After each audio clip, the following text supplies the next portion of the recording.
Hello and welcome to the track making tutorial from Blender to Assetto Corsa. In this tutorial series, you'll learn how to take your 3D racetrack models from Blender to Assetto Corsa, make a compelling environment, and record the AI so then you can race against it and have a fully functioning racing circuit.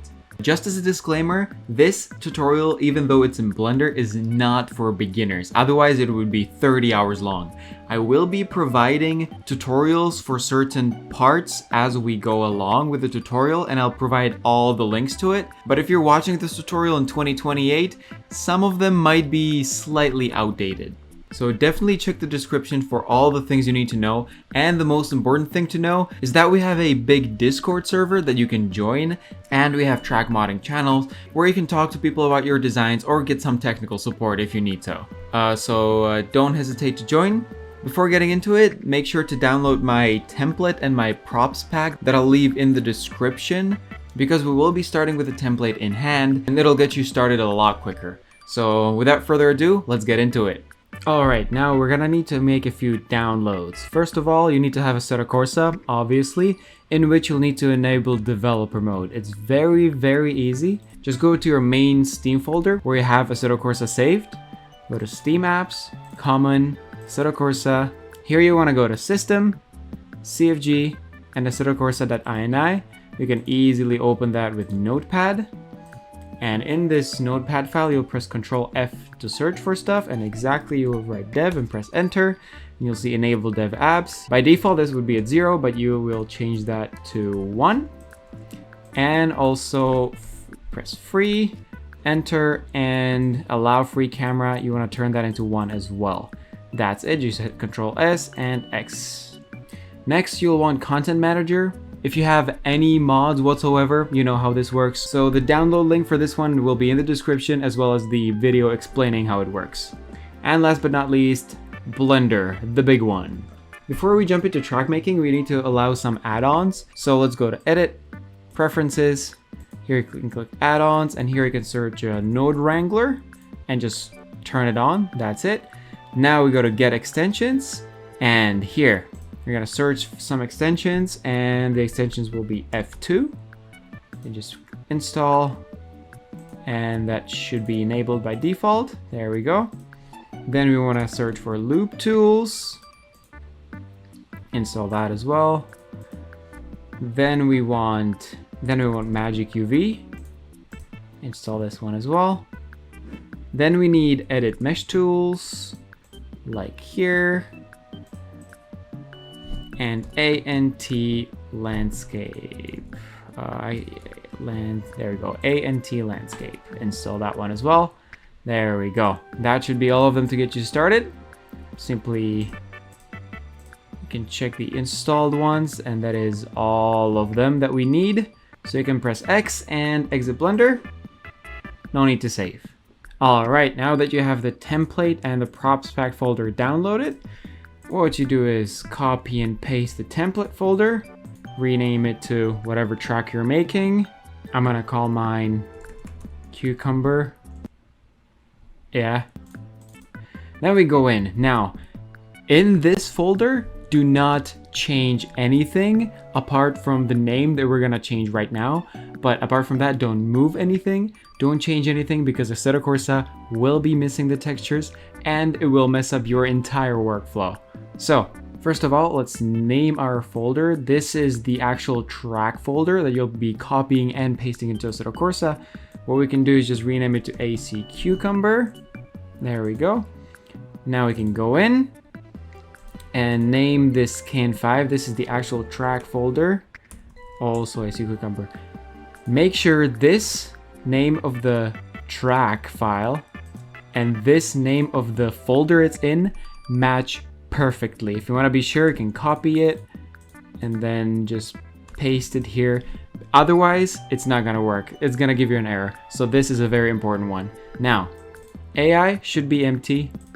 Data, don't change anything here just yet. Extension, don't change anything here either. However, we go to UI, and here we can change something.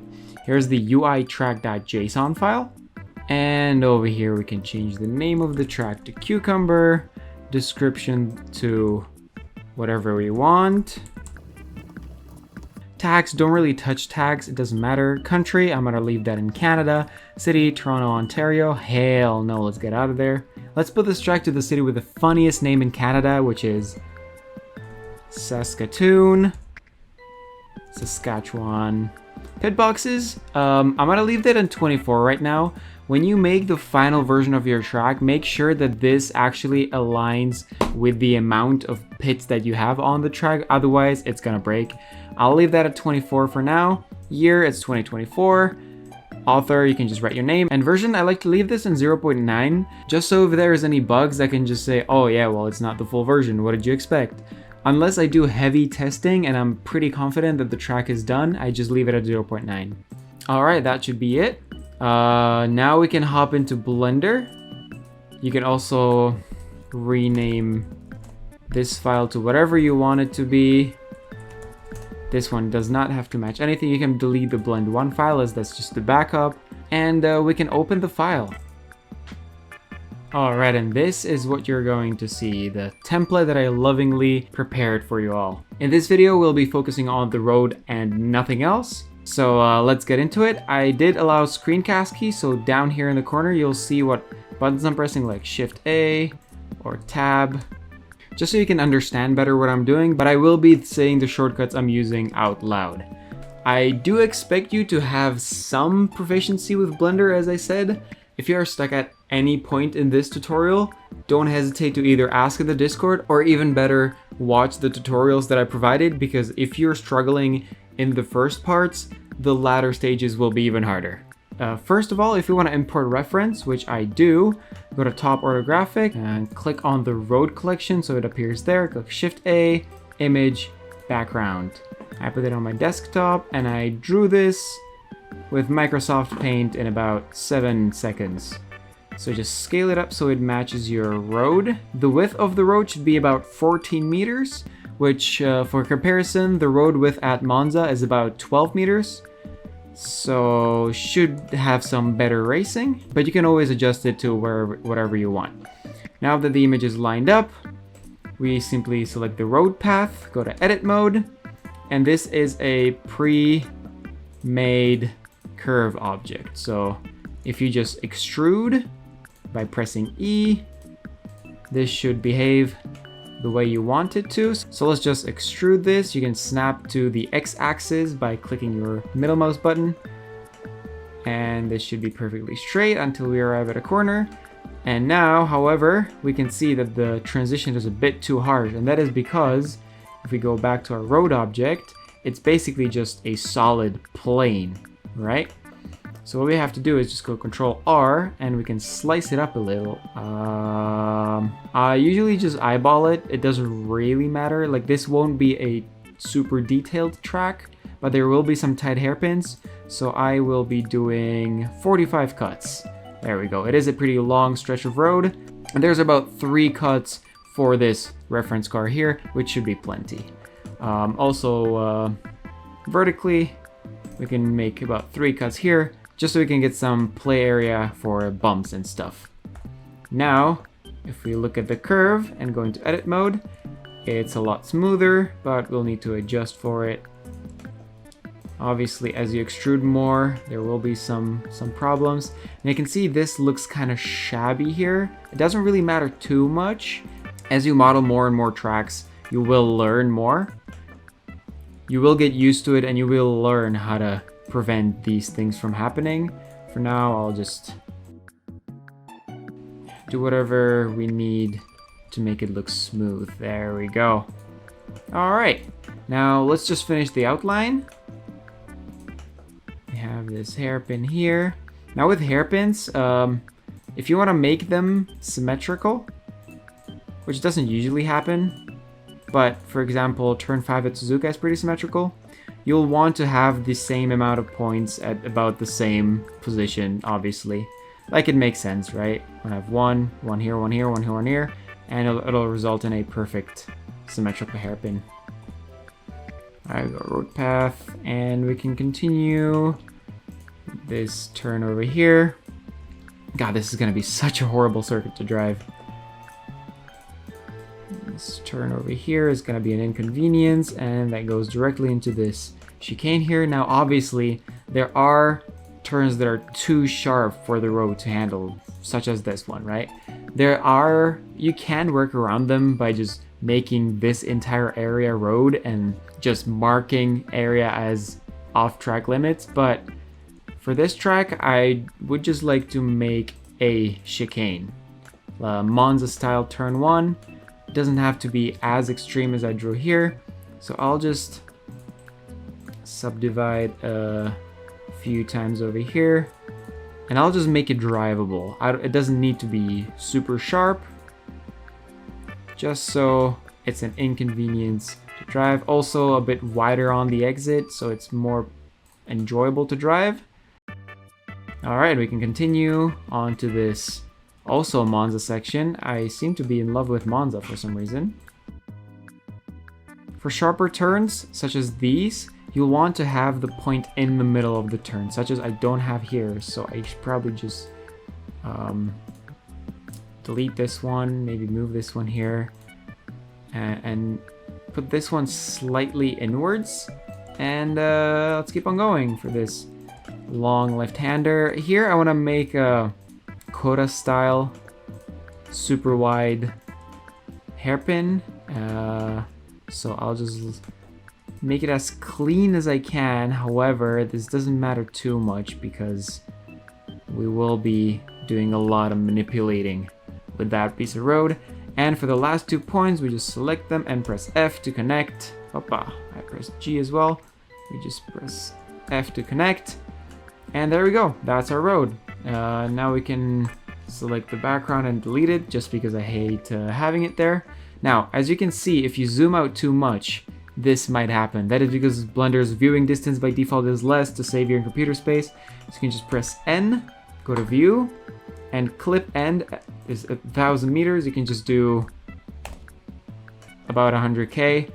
Don't go too hard because then it starts clipping. Because we're working with a large structure, you might see some texture lag. They may appear slightly black and black spots. Change the clip start to 1 meter. You don't really need to see 0.01 meter ahead of you. Press N again, and there we go.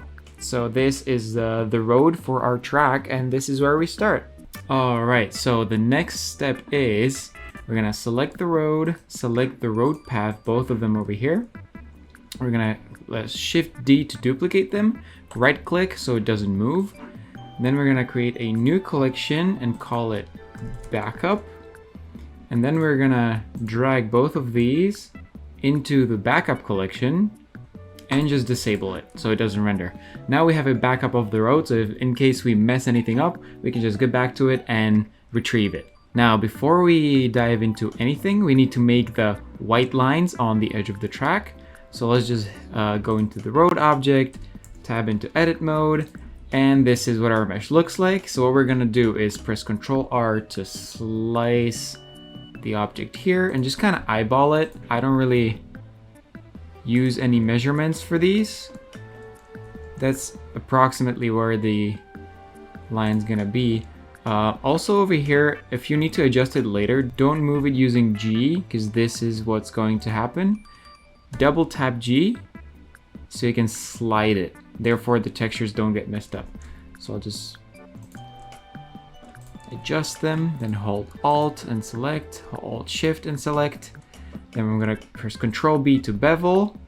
It's gonna mess it up a bit, but don't worry about that because then we're gonna change this width type to %. And width % to, I normally do 8%. If you're going for a smaller track, maybe you wanna do like 15 because then it feels a bit narrower. If you're doing a really big track, maybe 2% because then it feels really big. I'm gonna go for 8%. That is the usual. So now with the faces selected like this, I'm gonna go into face select mode.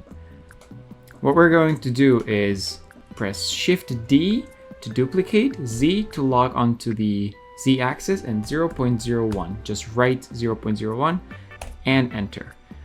We have duplicated the lines beautifully. Now the only thing remaining is to just press P to separate and click selection. Now we have two objects. One is the lines it's following the same curve, and one is the road. What we're going to do with the lines is go into materials over here, remove both of these, and then add a new material, call it lines. Over here, we can pull this up, change this to shader editor, pull it up a bit higher. And over here, we can just press Shift A, search for an image texture, connect color to color, and open the texture file. And you have about 5 different textures to choose. I'm gonna choose the basic one.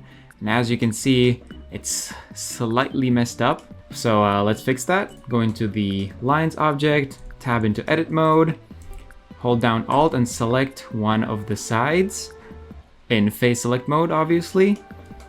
And over here, let's change the outliner to UV editor. You can see that the mesh is only covering a tiny bit of the line. Go back, hover over the main window, just press U, Smart UV Project, and make sure that scale to bounds is ticked on. You'll press unwrap, and there we go. This fits nicely here, but I do find it slightly too outstretched over here. So what I like to do is just hover over the UV editor window, press S to scale, Y to lock it on the Y axis, and just increase it a tiny bit. You can hold Shift for more delicate movement. So this is without Shift and this is using Shift. It's more controlled. I'll just stretch it to about that, and as you can see, it says scale 7.5. So I'm gonna remember that when I hold down Alt and select the other side, press U, Smart UV Project, unwrap. The scale to bounds should be highlighted automatically. And over here, we just press S, Y, 7.5, and it should be scaled the same exact way as the opposite side.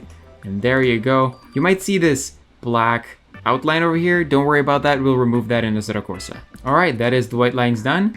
One important thing, let's go back to outliner. One important thing we need to still do is we can hide the lines for now. Go into the road object, tab into edit mode. You can see that the seams we made from the lines are still here. So you can just go to edge select mode, hold down Alt and then Shift and Alt to select all 4 of these, and just press Ctrl X to dissolve while keeping the geometry intact. And that'll nicely filter our geometry so there's not too much. We can enable lines again, and there we go. That's lines done. Now we're going to make road a proper mesh of its own.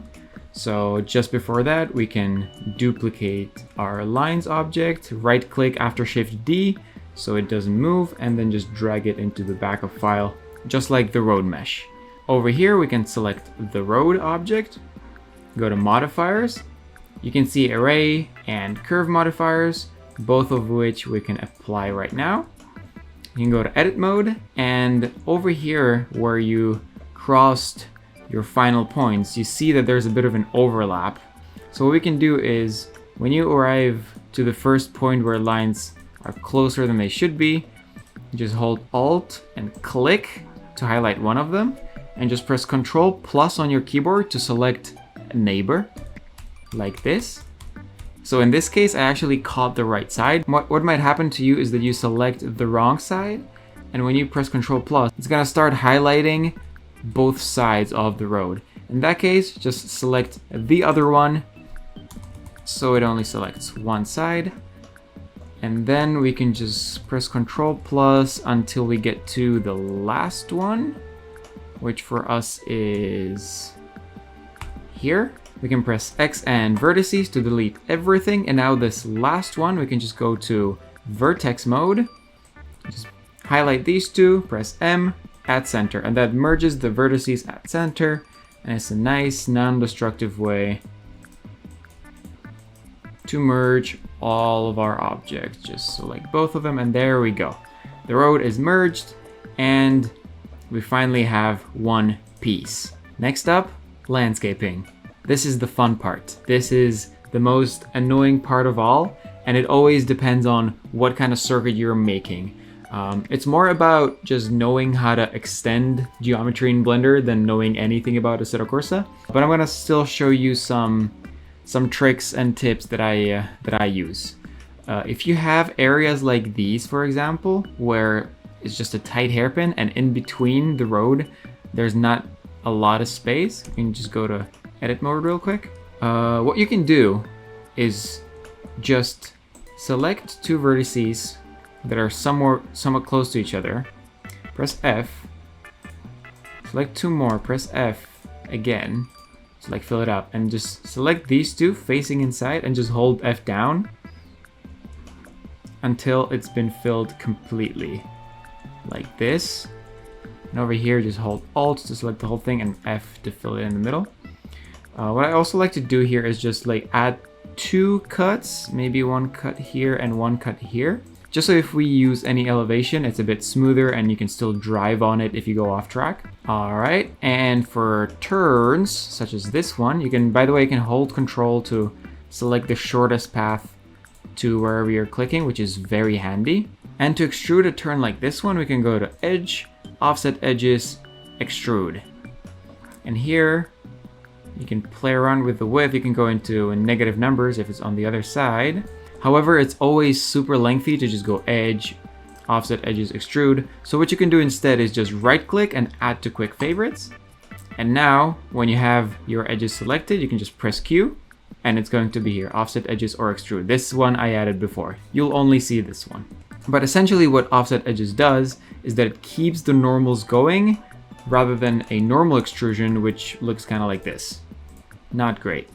Let me extrude these edges a bit, do the same on this side, just so we can keep this pattern, this line over here.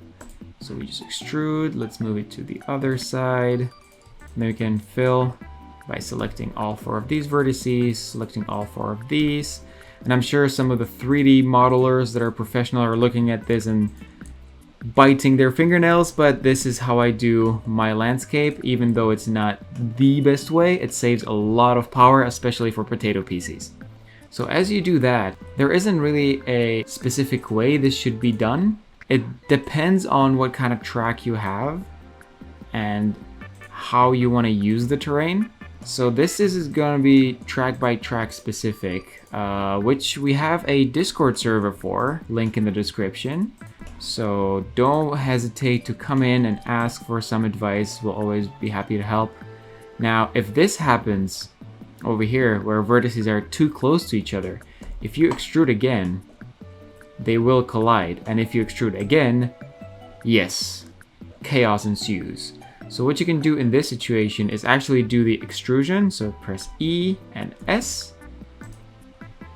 to keep the vertices somewhat coherent, and then we can just press F to fill this one in, and it's gonna be the area they'll be able to cut into. Now what you want to do is keep the areas that are gonna be drivable nice and dense with vertices like this one, and areas that aren't, you can just leave it as a single plane. I'll show you how. However, keep in mind that one side of the track, for me it's gonna be this one, will be the pits. So we have to do this. Let me just get this whole thing and just extrude a bunch of times to make the pits drivable. There we go. You can see it's nice and dense, so if I add any elevation, it's not gonna have too many bumps. And then we can just fill out this space the same way. I like to go about it in chunks like this, because that gives me more freedom to actually play around with it. Like so. And then just F, F, F, F, F, F to fill it all in. And this one, we can probably do a heinous crime here against 3D modeling.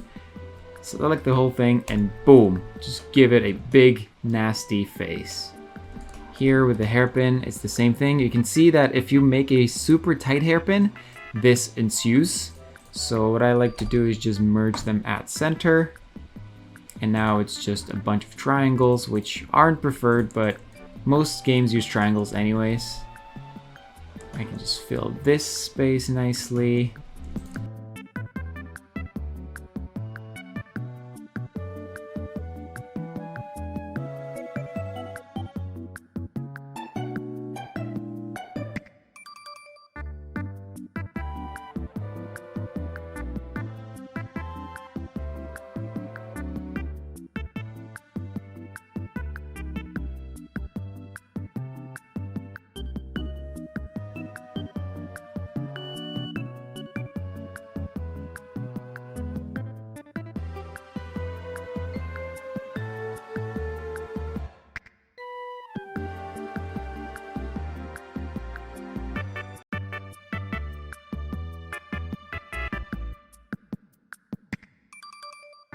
Now, once you get to this stage over here, you can do something very dirty, but very often used, as far as I'm concerned, and that is highlight this with Alt. If you can, press E and S to like bring it more in the middle, like so. Once again, maybe. Perfect. Maybe once again, and now just press F. There we go. Dirty, but it's filled. And same goes over here. E and S, and F. If E and S doesn't work, you can still offset edges just like we've done before. But this is about as much landscape as you want. You don't really want too much going outward because it's pointless. No one's ever gonna see it. So let me just finish this side over here.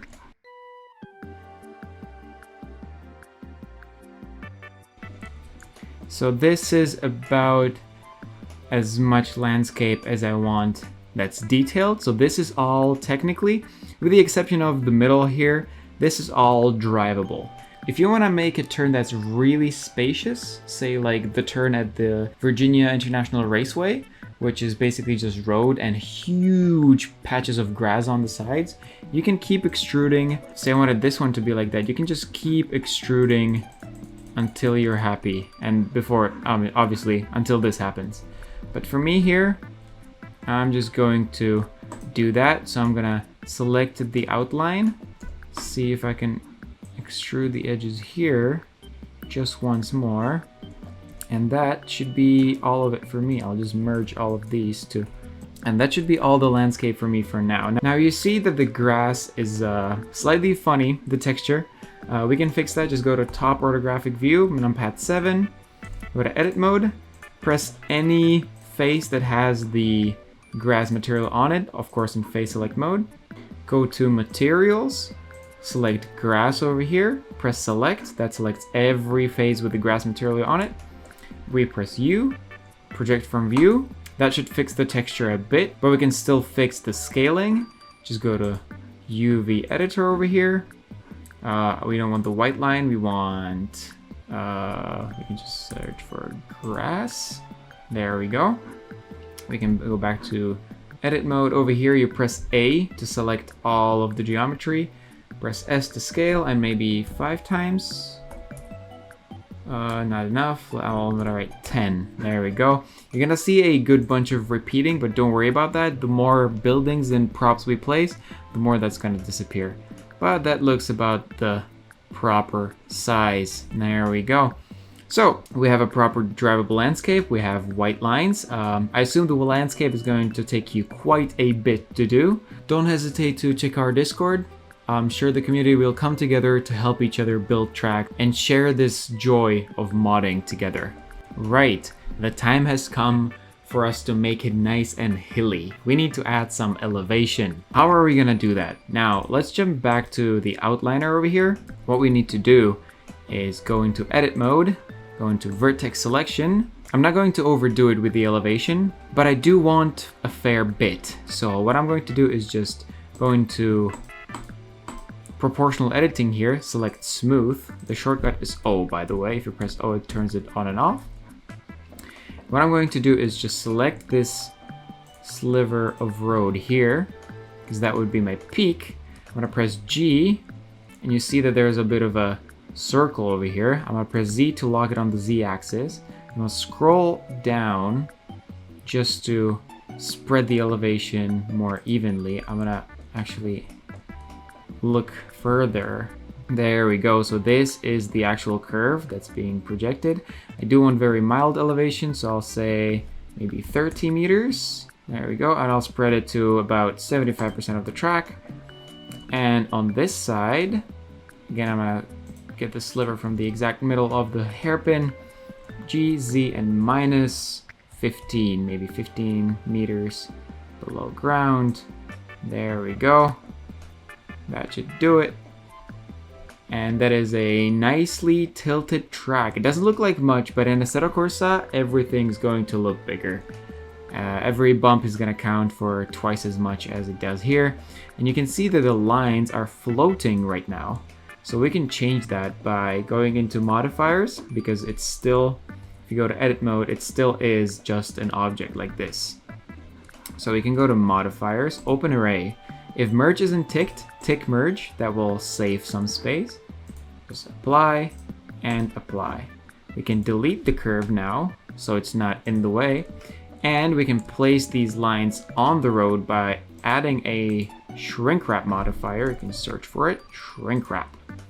Here in the wrap method, we choose project. We click negative, we click z-axis, and as target, we choose road. You can click and choose over here, but using the eyedropper tool is a lot easier. And there you go, it sticks to the road like it should. So we just do apply, but you can see that there's some texture clipping. So what I like to do is just press G, Z, 0.01. So we just raise it by 1 centimeter off the ground, and it should be consistent everywhere. There we go, look at that. Our lines are sticking to the surface like nothing. Next up on the list are curbs. Curbs are very important, very significant.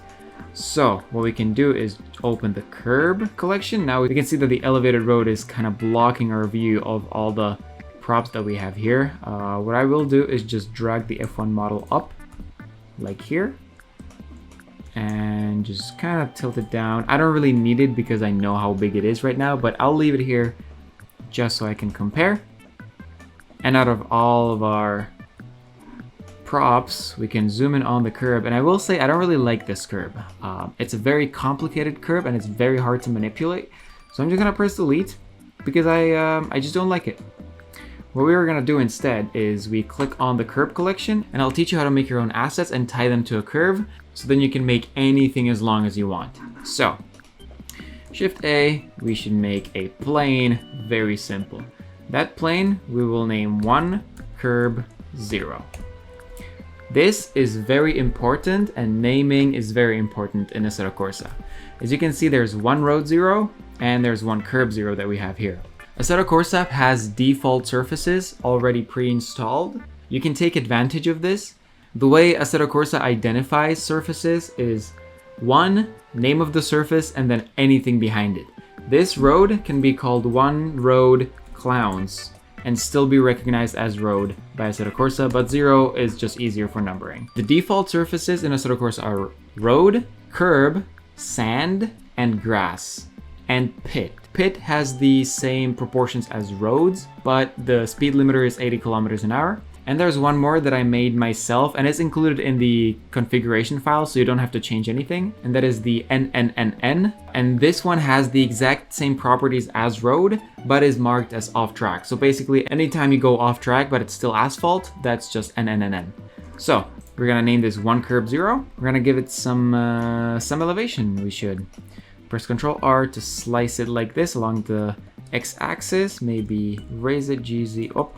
Need to turn off proportional editing, GZ, and just raise it like this. And then I'm going to do G and Y. Oh, I did G twice, G and Y. To do something like this, just like this kind of tent shape, that will be our curb. I'm gonna lower it quite a bit, and then here I'm gonna Control B to bevel it and add like 2 cuts maybe, and kind of spread it out like this. There we go. So this is very flat. It's looking very flat over here, but don't be fooled, it will be huge when we actually import it into Assetto Corsa. So we can just go to materials, and we already have a curb 1 material here. Obviously the unwrap is not looking great, so we should probably unwrap that ourselves. And just so the road is not in the way, you can press / on your numpad to go local. Therefore, nothing else is visible. Press 7 on your numpad to go into orthographic view. Let's hop into UV editor once again. Select the curb texture, which I believe is this one. Yep. Now if you go to tab and press A, you will see that the unwrap is pretty much correct. It's just not fitting super well. That is also because curbs normally don't come in squares. They come in rectangles to incorporate the white space and the red space.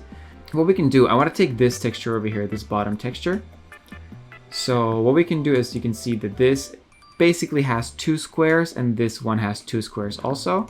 So what we can do is just press S, X, and 4 to scale it 4 times, and there you go. You can see this is much better. And over here, while hovering over in the UV editor, You can just press S to scale it down and G to move it around so you can basically fit it. You can also just deform it just a bit, just so you can fit everything in. Just make sure there's no red or white sticking from the sides. And SY to incorporate the sides. There we go. You can see it's a nice rusted curb. Beautiful. That should be it. Let's press / again to get out of local mode. And that is thick enough, I believe. It might be a bit too thick even. If you take a look at it, it's almost as thick as the F1 car. So we can maybe go back to edit mode and press S and 0.75 to scale it to 75% of its original size. Perfect, that is our curb object done. Again, don't worry about the bumps. Those will be added with Assetto Corsa. One last thing that we need to do with the curb is go back to edit mode, Control R and slice it in the middle, and do Control R again and maybe 3 slices on each side just so we can get it to bend. And right click, Shape Auto Smooth, and apply. There we go. Then here in modifiers, we're gonna look for array, which should repeat it. Again, press merge to save some space. And we're gonna look for curve. Now, open array. We already have a curve here. I'm gonna have to call this path. This is curb, this is path, not curve, just for this part of the tutorial. So, we're gonna select fit curve over here.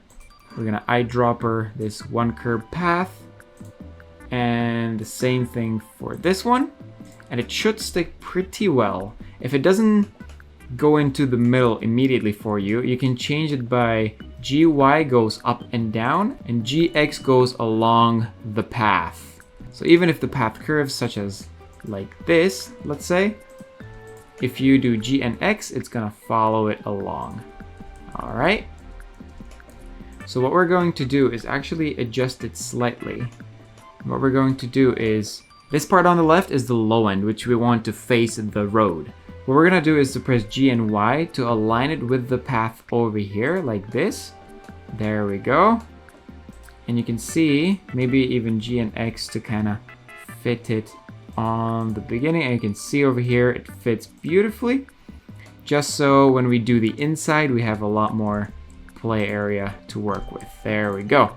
So we can go back to the outliner, press curve path, go to edit mode. Very important if you're moving the path, only in edit mode. Let's bring it above the road, a lot higher, because if we go to orthographic view from above, we can see it nicely. And what we can do is just go here onto the first turn and just kind of line it up with the road. Super easy, very beginner stuff. Just press E repeatedly. Make sure you're in orthographic view so it doesn't go up and down, only side to side. Normally I like to line up my curves with the white line instead of the end of the road, because that's how I notice most circuits do it. In my videos, this normally is a very quick process, but over here is just taking a while. And it's gonna, okay, that might be too much even, so let's press X and delete these. There we go, so let's just adjust this so it somewhat fits the white lines. I did a pretty good job, I think. Yeah, so that is pretty lined up. Over here we're missing some. This will depend on how OCD you really are. I like to get it somewhat close, but because the speeds are super high, small mistakes will not be noticeable. This side you won't be able to properly align because this is the side that sticks with the path. So what you can do instead is go back to object mode, select the curb object, and press G and X to slide it along the path until you see the beginning of it, and just leave it here. And that will allow you to manipulate with the ending like that. Perfect. Now, the only problem is it's pretty damn high, but we can do the same thing. Make sure the path object is selected. Go to shrink wrap, project, -Z, and click on the road and press apply. There you go, and your curb should be stuck onto the road like so. However, you can see that the road is slightly tilted and therefore the curb is levitating slightly. If you can see, it's not perfectly on the ground. So what you can do is, one, go into the curb object, into edit mode, so we can modify the source. And over here, which is the far side of the curb, we can press E to extrude and Z to go down. You can see that the texture isn't amazing, but that doesn't matter right now, because you can see that the curb is reaching down. But also what you can do is click the path, go to edit mode. I do recommend you copy the curb like so and just move the second one out of the way, just so you have a backup of one that's perfectly straight. What you can do in the first one is Control T to turn it, twist until you reach this, until it's basically lined up with the road. You might have some areas that you need to fix. Right now I am fine. You might have some areas that are just below ground. For example, this one is a bit too close for my liking. So what I'll do is just select these 4 points and twist them back up. There we go. And that is the first curb placed.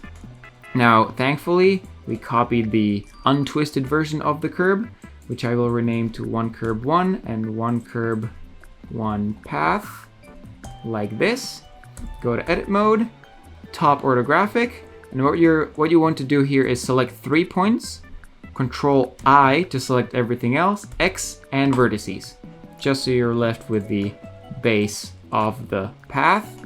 Always leave 3 points at least in the path, because if you delete it and there's only 2, the curve is gone. It's always going to be straight and hard and disgusting. So always leave 3. And the second curb, I think, should be over here as an exit curb. And because we placed the path to the edge of the curb instead of in the middle, we always know where the bottom is. So we can just place it there, and hooray, hooray. We just follow this as the exit curb. Maybe a bit more on this side too, in case someone dives for the inside, like Max Verstappen in almost every race in 2024. There we go. I do feel like we might need even more, so why not add some more? There we go, look at that. This might be a bit of an overkill, but I'd rather have too much curve than not enough curb. And what we can do is just shrink wrap in project -Z and apply. And as you can see, should be pretty nice. And even if the curb is slightly tilted, we won't see it because we made this wall at the curb. So even if it's slightly off center, it's going to be safe and underground. As you can expect, the only thing left to do now is do the entire track. This is much more intuitive than landscaping. There aren't as many problems to solve. This is honestly just mindless. I like to put on a podcast, maybe an audiobook, and just go full hams. Or you can stick with the zooming past cinematic universe lore and put on some non-copyright Eurobeat in the background while you do it, though it will feel a lot more underwhelming if you're not doing it at 50 times the speed. Now, if you find yourself in a situation where you accidentally tilted the curb, but you didn't copy it, you can also just press Alt-T to reset any twist on the curve.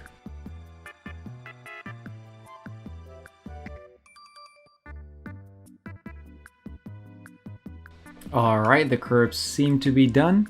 You can of course overdo it with curbs. You can put entry curbs over here. You can put exit curbs everywhere. But this is a tutorial and I'm not spending 40 hours on just curbs. There we go. So once your curbs are done, what you want to do is export and test drive. Here's the fun part. So first of all, we need to know how many vertices we have in the scene. We can do that by right-clicking over here and pressing Scene Statistics. And you'll see that we have 54,000 vertices total. That doesn't mean too much because the limit of vertices per object is 64,000 in Assetto Corsa. For whatever reason, it's annoying and it's awful, but that's what it is. So if we just go into road and click on our road object and go to edit mode and press A, you see mine has 21,000 vertices. Yours might be 70 kilometers long. It may be the second Nürburgring. So what you want to do if it's more than 64k is press C, scale it up a bit, and just select like half the circuit. If it's not selecting all faces, press X-ray mode over here so you actually get all of them. And press B and separate selection. And now you have two pieces of road, and they should each be a bit less. Divide them until each piece has under 64,000 vertices. Alright, so let's try that out. First of all, before we export, we need to focus on these arrows over here. Let me bring them up. What these are is very simple. These two, called AC times 0L, AC times 0R, are basically the sector markers. Zeros are basically the start line. So we can just put it down here. Don't rotate them too much. They're good as they are. But let me put the starting line about here. Not too long of a run until the first corner. So the starting line is basically here. You can move them any way you want, just keep them in a general vicinity of each other. So this is the start line. What I'm going to do is just Shift D to duplicate them all over the track. So let me put the end of sector 1 will be, say, just before the hairpin. Like this. Sorry, just before the chicane. There we go. Right over here. And we have to rename them to 1L and 1R. That's how Assetto Corsa is going to know which way the lap goes. And the drivers have to pass through each of them for the lap to count. And these will be very small sectors because it's a very short track. So one of the sectors will be here. So this will be 2L and 2R. There we go. So we have sector 1, sector 2, sector 3. AC start is where the car starts during a race. Basically the grid spot. I'm gonna move that over here too. Pit is where the car is in the pit. It's very self-explanatory. I'll just bring them all relatively close to the ground so your car doesn't fall from the sky when you boot up the game. And hot lap start is also pretty self-explanatory. I'm actually going to put it just before the hairpin over here because I already know where the hot lap start is going to be, just in the middle of the racetrack, like so, somewhat close so our car doesn't get slammed. Alright, that means we should be ready for export. We're not gonna do any grass physics, so grass will feel like road, but we don't need that right now. So let's do export, FBX. You wanna select the FBX file to replace it, click mesh over here, scale to 0.01, apply scalings, FBX all, and export FBX. It's that simple. Now we go to our trusty file editor. We go to the Assetto Corsa common file, go to SDK, editor, and KS editor. Now that we have KS editor open, we just go to file, open FBX, and we want to navigate to where we save the FBX file. I already have it here. Press open. It just loads up the track. If any of your objects is over 64,000 vertices, it will tell you over here, and it's very, very annoying to hear it every time. So the controls here are left mouse button to look around, arrow keys to move, and control to sprint, technically. Now everything is super dark, so let's go to illumination, press clear, load, and default, and load. There we go. So this is the clear weather. You can see that the material does not look good at all. So what we can do is explain to you how materials work here. Right click, you select a material. You can see some numbers on the left here. You only need to know these three over here, really. First one is ambient. Ambient basically means how light a texture is going to be when it's in the shade. So for example, let's see over here, you can see these trees over here. The shadow is almost completely black. That's because it's a 0.05. I like to do it 0.2. so it's slightly more ambient. Diffuse is just the strength of the texture itself. I like to put that at 2 or 3 as well, just to make it a bit darker. And specular is this huge sun reflection you can see over there. I usually just put that at 0.1. And there we go, that's our grass shaded. Then we can also do the same with the road. If you're seeing through the road like I am right now, don't worry about that. It's not gonna be the same in Assetto Corsa. I'm gonna do the same here as 0.2, 0.2, and 0.1. And for the white lines, if we want to give it the transparency on the sides, we just change this opaque to alpha test. That should fix the transparency on the road. And same thing, 2, 2, 1. Okay, they are a bit dark, maybe 2, 4, 1. There we go, that's more like it. And that should be all of it. We can also do the curbs for the 2, 2, and 1. There we go, that looks pretty good. So what we can do now is go to File, Save KN5, Track, go to AC, Cucumber, and find the KN5 file, and just press Save. Yes, replace it. This should be the final notice you get. If you get export failed because of textures, good luck to you. You can close that down. Now navigate to your track file. You can see you have all the KN5s here, so you can just go back, copy the entire AC Cucumber file, go back to Assetto Corsa, Content, Tracks. We remove the previous version if there is any, and press Ctrl V to paste it. Now you can just open Content Manager. Now once this is open, we can go to Search and go to Cucumber. There we go, we have the default UI. Make sure it's in practice and just press go. See if it happens. I am on a keyboard, so forgive me for my driving. I will hide all of these. And as you can see, it's a bit bright, but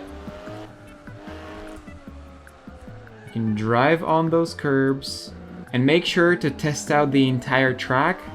See if there's any horrible bumps that upset the car too much. See if there are any problems with the layout, maybe some turns that aren't possible to actually physically do. And that's it. It's a very short circuit, but it works as a circuit. You can also press F7 to go to free camera and just explore what it looks like. Yeah, that happens sometimes. Check out what it looks like. To me, it looks pretty good. Maybe you want to test it with scattered clouds instead of clear weather, because it does get very bright. That's our first import, successful import of a track into Assetto Corsa. So the curbs are done and everything is working well. Now we have to move to the barriers, which is the obvious next step. However, before that, I do like to mark my pit entry and exit and just overall where the pits are gonna be. I did say my pits will be here. However, I didn't notice that I was making a mistake at the time. It's not a technical mistake, it's more so just a racetrack design mistake. So generally, this is the racing line. You don't want to put your pits on the racing line. If a car is pitting, it should do this and go off the racing line so the car behind it knows that the car in front of it is pitting. I am going to roll with this even though it's a mistake and technically the pit entry is going to be on the racing line. I'll just have it start somewhere over here, but that's just a race design mistake. If you want to make a tricky circuit on purpose and you want to put it there just to be evil, please go with it. But just informing you that that is my mistake and I didn't really think about that. So let's put down the pits even though it's at the wrong place. Let's go to edit mode, press K to bring out the knife tool. And I'm just going to cut a bit after this curb, just before it ends. I'm just gonna cut some like that, press enter to finish the cut. You know what, we actually might cut it all the way to the end because let's keep it uniform. And over here, I'm just gonna cut it like just before the curb actually, like that. There we go. That should be it. Now we go to face select mode. We can press C to bring up this touch and go selection. With this one, by pressing and holding down your mouse wheel or the middle mouse button, you can erase selection. You can hold down left click to add and right click to finish, so you can go back to edit mode. But what we're going to do is just select all of these. Alright, and now that you selected the whole area, let's just go down to materials, make sure road is highlighted and press assign. Now the road texture might be slightly distorted because it's unwrapped for grass, but we don't need to worry about that just now, as we need to make the barriers first. This is just for us to know where the pits are. And what I want to do actually, just because most tracks aren't this uniform, is just get the knife tool out and maybe cut somewhere over here, because normally both sides of the main straight will be road. Boom, there we go. So that's the both sides. So right now what I'm aiming for is kind of like Brands Hatch style circuit, where most of it is in the grass and there isn't too many facilities or buildings around. Just kind of like a grade 4, grade 3 circuit, very simple. No need to over exaggerate it. If you want to do a grade 1 circuit, just follow the same advice, but add more details. So this is about where our barriers are going to go. Now, we have a barrier like this one, the metal barrier, and a tire barrier with a beautiful, beautiful promo image on it. This soft one is the one that should be at the main straight or close to it, and this should be the one closer to remote areas of the circuit. So what we can do is just open tire barriers, click the collection to make it active. We have the collection ready. If we go to edit mode, you can see we might even add 1 or 2 cuts over here. I'm actually gonna add 2 cuts like this, just so if we bend it, it doesn't make too sharp of bends. But let me just go to edit mode on this, bring it up, bring the path up, and we basically do the same exact thing we did with the Kerbs. So what we can do is just scale it up. Since this is where the road widens up, we want to leave a bit of space even behind the white lines here. And I like to curve my ends of the tire barriers like these. So I like to curve them like this, and we can just follow along the main straight. Super easy. Here it's curving slightly, so we're gonna curve too, like that. Now be careful, don't make it too long, and especially don't use this around the entire circuit. Mine's pretty short, so I kind of could, but the barriers, and especially these, the metal barriers, have a lot more geometry than the road, and you're going to cross the 64,000 vertice limit. I don't really know how to check for the amount of vertices on an object that's tied to a curve, so you just kind of have to guess. And this is turn 1. Because there's a braking zone, you want to leave some area here for the sand trap. And we can go quite close to this other side, since we'll just put a barrier from the other side as well. Just leave some space over here. Go like that. And just leave some space, but not as much next to this curb. We're just gonna put sand over there as well and make them pay for their mistakes. There we go. And here is where we can curve it slightly. Nice, there we go. And we just do the same thing we did with Kerbs. This is a very streamlined process. So shrink wrap it to road and apply, and there we go. That should be nice and done. If you want to, and I reckon you should, you can also open fences. And fences normally have their own paths in my projects, but what you can do is just copy Shift D, right click this fence over here, name it one fence 100. I like to differentiate between the types that I use. So for example, one fence 0 and counting up will be fences that are tied to their own paths. One fence 100 and 101, 2 and 3 and 4 will be tied to wall paths. So what I can do is actually just drag it to tire barriers, because that's where it's going to be. And since it already has an array modifier and a curve modifier, the only thing we change is tie it to the wall curve that we have here. Now get closer. This is not amazing. Also select the curve here in the array modifier.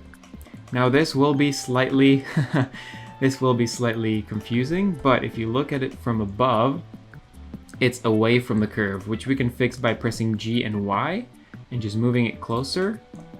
The closer you get, the more you should probably hold shift for more delicate movements and just have it cross the tire barrier just a tiny bit. If you look at it like this, catch fence is perfectly over there. You can also press shift and the tilde key, which is between tab and escape on your keyboard, and that way you enter like a first person controls mode in Blender. So you can use WASD to move around, shift to speed up, and you can scroll your mouse wheel to increase the speed and scroll down to decrease the speed. You can also use E to go up and Q to go down. And if you want to look at details, this is a very useful thing because you can control your speed, and as you can see, it's pretty close, but it basically makes sense. And that is our first barrier. And surprisingly, if you go to barriers and you just focus on this one over here, you can see that the setup is exactly the same. So what you do is just choose where you want each barrier to go, and then you just apply it to the whole circuit. Keep in mind, this barrier is a lot more demanding on performance than the tire barrier. So rather than making one super long barrier, say like this, end it over here, copy it into a new object, and then continue, just to be safe and so you don't have to split them up later, because it is annoying. Now, if your fences are looking slightly weird, as in the tilt isn't great, you can go to the curve object that you used for the barrier itself, and in the curve settings over here, you can select twist method and click Z up, and that will always ensure that it's pointing upwards perfectly. And I might just do that because I think it looks a bit better, especially with the barriers as well. Depending on what you're aiming for, this might be an idea for you. Also, if you see something like this where objects behind the fence are invisible, don't worry about that. It doesn't really matter. In Assetto Corsa it will be better. But if it really bothers you, you can go to materials, click fences 2B, and in render method, in settings, you can select dithered, and that should make it nice and see-through, but it will take a toll on performance.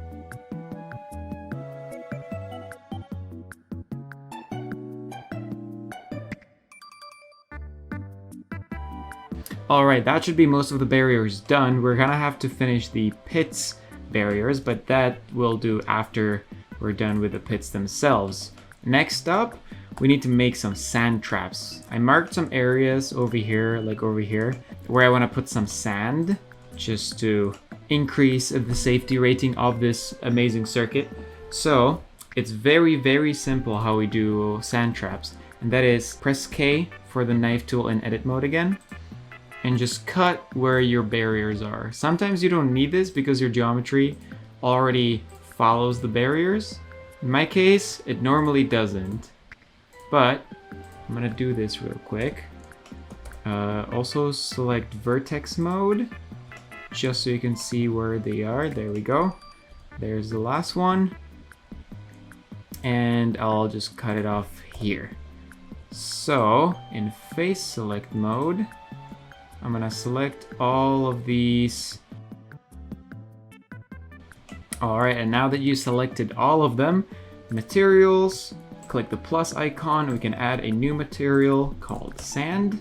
Now that you assign the material, it's time to find a sand texture. I intentionally didn't pack a sand texture in, just so I can show you how to look for some. So make your way over to ambientcg.com, link in the description. These are all free assets, free textures, free HDRIs, free everything Blender related. So let's go to materials, and you can search sand. There we go, and you have so many textures to choose from. Let's just say I want this one. It doesn't look too sandy, it looks kind of gravelly as well. It's called Ground 29. I'm gonna download the smallest JPEG because we don't really need high resolution textures. And then in your downloads, you wanna extract this file, yes to all. That should create a new folder for you. And over here, you're gonna have a bunch of images. You can do a normal map if you really want to, and I'm gonna show you how to do it because normal maps make textures look really good. So I'm going to copy these two, color and normal, DX. I'm gonna press Control C, go back to our cucumber texture and just Control V the textures in here and just rename this to sand.jpg and sand_normal. All right, let's hop back to Blender. Let's pull up our shader editor. If you can't see this and you see your timeline, just click over here and click shader editor. Here we can do Shift A and pull up an image texture, plug it in, open the texture folder, look for our sand base. Also, we want to press assign over here, and you can see that we already have the sand in there, even though it's a bit messy, but we'll fix that in a second. I'll go back to edit mode, and over here we add a new image texture. Important, don't copy this one. Add a new one and select sand normal. Color space, do non-color. Shift A, search for normal map. Plug color into color and plug normal into normal. You should see it change a bit, but we can't really be sure what's a good setting until we actually unwrap it properly. So make your way over to edit mode, click select on the sand to select everything, press U and project from view. Now you should see the sand is where it's supposed to be. Let's go back to edit mode. Let's change this to UV editor. Let's change this to our sand image. Press A to select everything and scale like S by 5 maybe? Maybe 7. Oh, I did 78. 7. 7 looks good, I think. And you can see that it has some depth. So what normal map does is just adds some depth. But normally strength 1 is a bit too much. Right now I kind of do like it, but normally let's do 0.5 and that should be enough. You can play around with it as much as you want. To be honest, these are huge stones. I'm gonna scale this by 2. So it's actually scale 14 total. And that looks a lot better. I can see in the reflection over here that it's looking really, really good. But we'll have to remember to put this into Assetto Corsa because KS Editor does not remember all of these. So there we go, that's our sand trap. And now we just do that with every piece of road that we actually want to sand trap. Once you assign the second one, you don't need to do project from view. First, finish all of the sand trap that you want to make, and then I'll show you how we do it. Alright, now that you made all the sand traps, go back to edit mode, click on at least one sand tile, click select, that should select all of them. Press U, project from view, and that should make them even more zoomed out than before because we're projecting more of them. Go back to our UV editor, press S, and before it was 14 total, maybe I'll do 20 now. And it seems it's still not enough, so I'm gonna do S and 2, so it's scale 40 now. And that looks good. I think that looks pretty okay. Alright, and next up we're gonna do the pits, which is a long time coming. Let's go back to our outliner. So let's select our lines over here in the road object. Go to top orthographic view, go to edit mode and select a portion such as this. As you can see, there's an overlap just like there was with the road, but we don't need to fix this one because no one's actually gonna drive on that. So just pick a section of the lines that isn't overlapped like this. Press Shift D and Z, just like we did with the road. Perfect, perfect. And P and separate selection. Now we have a piece of the lines with us. What are we gonna do with that? Great question. So let's just bring it up a bit and press / on your numpad to isolate it. First of all, you see it's slightly bent and we can't have that, and the origin is way over on the other side. So what we have to do first is press Object, Set Origin, Origin to Geometry. Next up, we go Tab, into Edit Mode, press A to select everything, Scale, Z, and 0. And this will flatten them so there's no more elevation. And the origin is in the middle. Perfect. Press / to go back into global mode. Now you can see that this is pretty damn wide. This should be 14 meters wide, which is very, very wide for a pit entry. So what we can do is go back into edit mode and we can narrow it down just slightly. So just select the top one in edit mode. Press G, Y, -4 to bring it in. And for the other one, just do G, Y, and 4.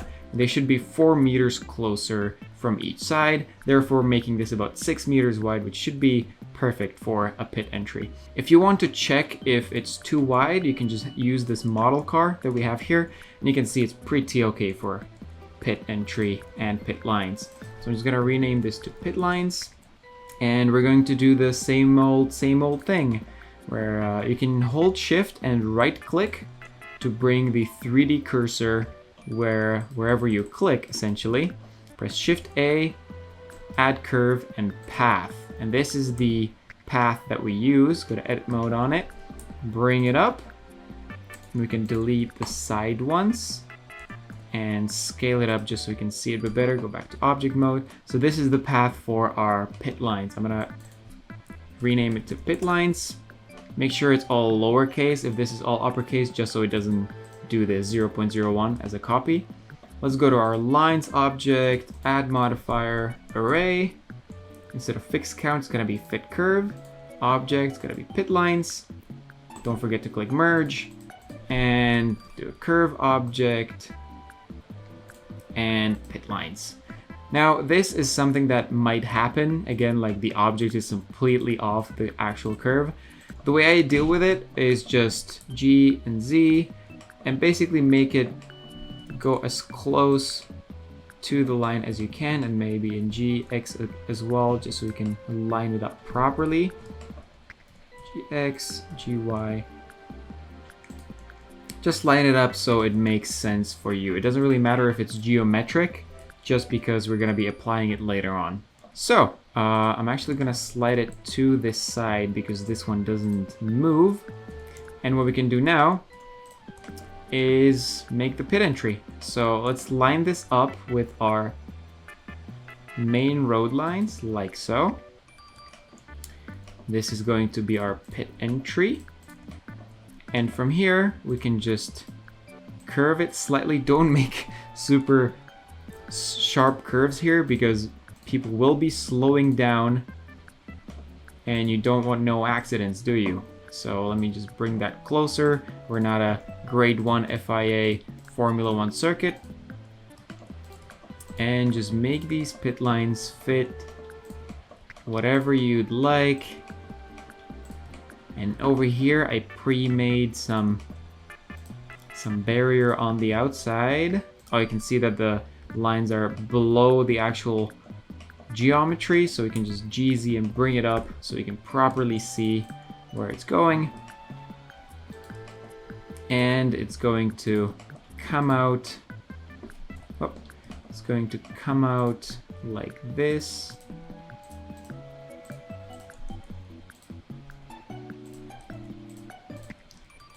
Let me make it a bit smoother. And there we go, that's our beautiful pit exit coming out. It's also somewhat on the racing line. This is the most dangerous circuit ever, but hey, we don't really care. Once you're sure that this is the pit line setup that you want, just select the curve, add our trusty shrink wrap modifier, project -Z, and boom, and apply. Now, some texture clipping may occur, just like we can see over here.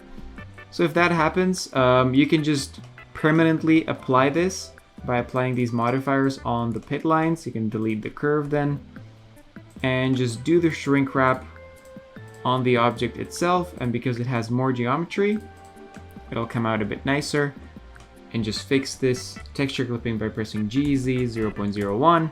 There we go, and we have some beautiful, beautiful pit lines over here. The trees are in the way slightly. There we go, it's looking pretty good. Now the last thing to do obviously is to enclose the pit lines completely. So I'm just gonna grab this barrier that we have here and just not even rename it. This is just going to be in the background like so. And I didn't add a fence to it, but if I feel like it, which I actually do, I can. And you can see, oh my god, this fence is sticking out of our curve object here. So we can just do the trusty old GX to slide it along the curve. Hold down shift to make it nice and slow, and there we go. Do that, and it's there. Perfect. So our pits are enclosed right now. What you might also want to do is copy all of these and add one more barrier in between the pits and the main straight. Obviously, probably shouldn't be allowed to get into the pits. And we can just do the same thing, connect them. And there we go, we have a beautiful separating point from the pits. And that is how you make the pits. Okay, now it's time to add some pit buildings. We can't have it so naked and bare. So what we can do is open the props pack that I provided as a second download to this tutorial. First of all, before you copy anything, copy all of these textures into your project and texture. That will prevent any errors happening right from the start. Now, because as of yet, there is no pit building in this props pack, so I'm just going to copy this tent and make those the pit buildings. I'm just gonna do simply Control C, open the cucumber file, Control V. And there we go, that is our tent. However, I believe it has been pasted here in the road, which I do not like. So I'm going to make a new collection called Props. And in the props collection, I'm gonna name this pits. I'm gonna drag the big tent in the pits and make this my active collection. So we have the big tent over here. The textures should be linked that it should be working because we copied them. Let me drag my reference car. What we want to do is just place them somewhere over here. I'm going to do one big tent per 2 cars, as in one tent for team. So I'll make it slightly larger. If you scale anything in object mode, don't forget to do Control A and apply scale, otherwise bad things happen. And just to make it easier for myself to place stuff on a tilted surface, what I'm going to do, you can do this 2 ways. One, you can just do array and curve like we did with everything until now. You just do it like that, right? And then increase the space and put them on a curve and just drag the curve alongside. What I'm going to show you is a different method of props placing. So first of all, what we need to do is go into edit mode on this one. Maybe even press / to localize it. We need to go into edge selection mode and hold Alt and select all of this bottom thing. Press Shift S and click cursor to selected. That will bring the 3D cursor to the bottom of our tent. Now what we need to do is just press N, and on the side it should say view. And in view you see 3D cursor. So just bring it, if you go to orthographic front or orthographic side view, we need to bring the 3D cursor just a tiny bit up, and I'll show you why just in a second, but just hold down shift and make it go just a tiny bit higher. And now in object mode, press object, set origin, and origin to 3D cursor. Now this is going to be the new ground for our tent, and the reason it's slightly above the actual ground is that when you place objects, sometimes Blender and the 3D mesh just creates a little gap between the object, especially if it's curved, such as a hill, and we don't want that. So I'm just gonna place the origin slightly higher than the actual bottom point. So when we place it, it cuts off just a tiny bit of the tent, but it makes sure that everything is always visible. So what we're going to do now is here in this magnet setting, click on the magnet, press Phase Project, align rotation to target.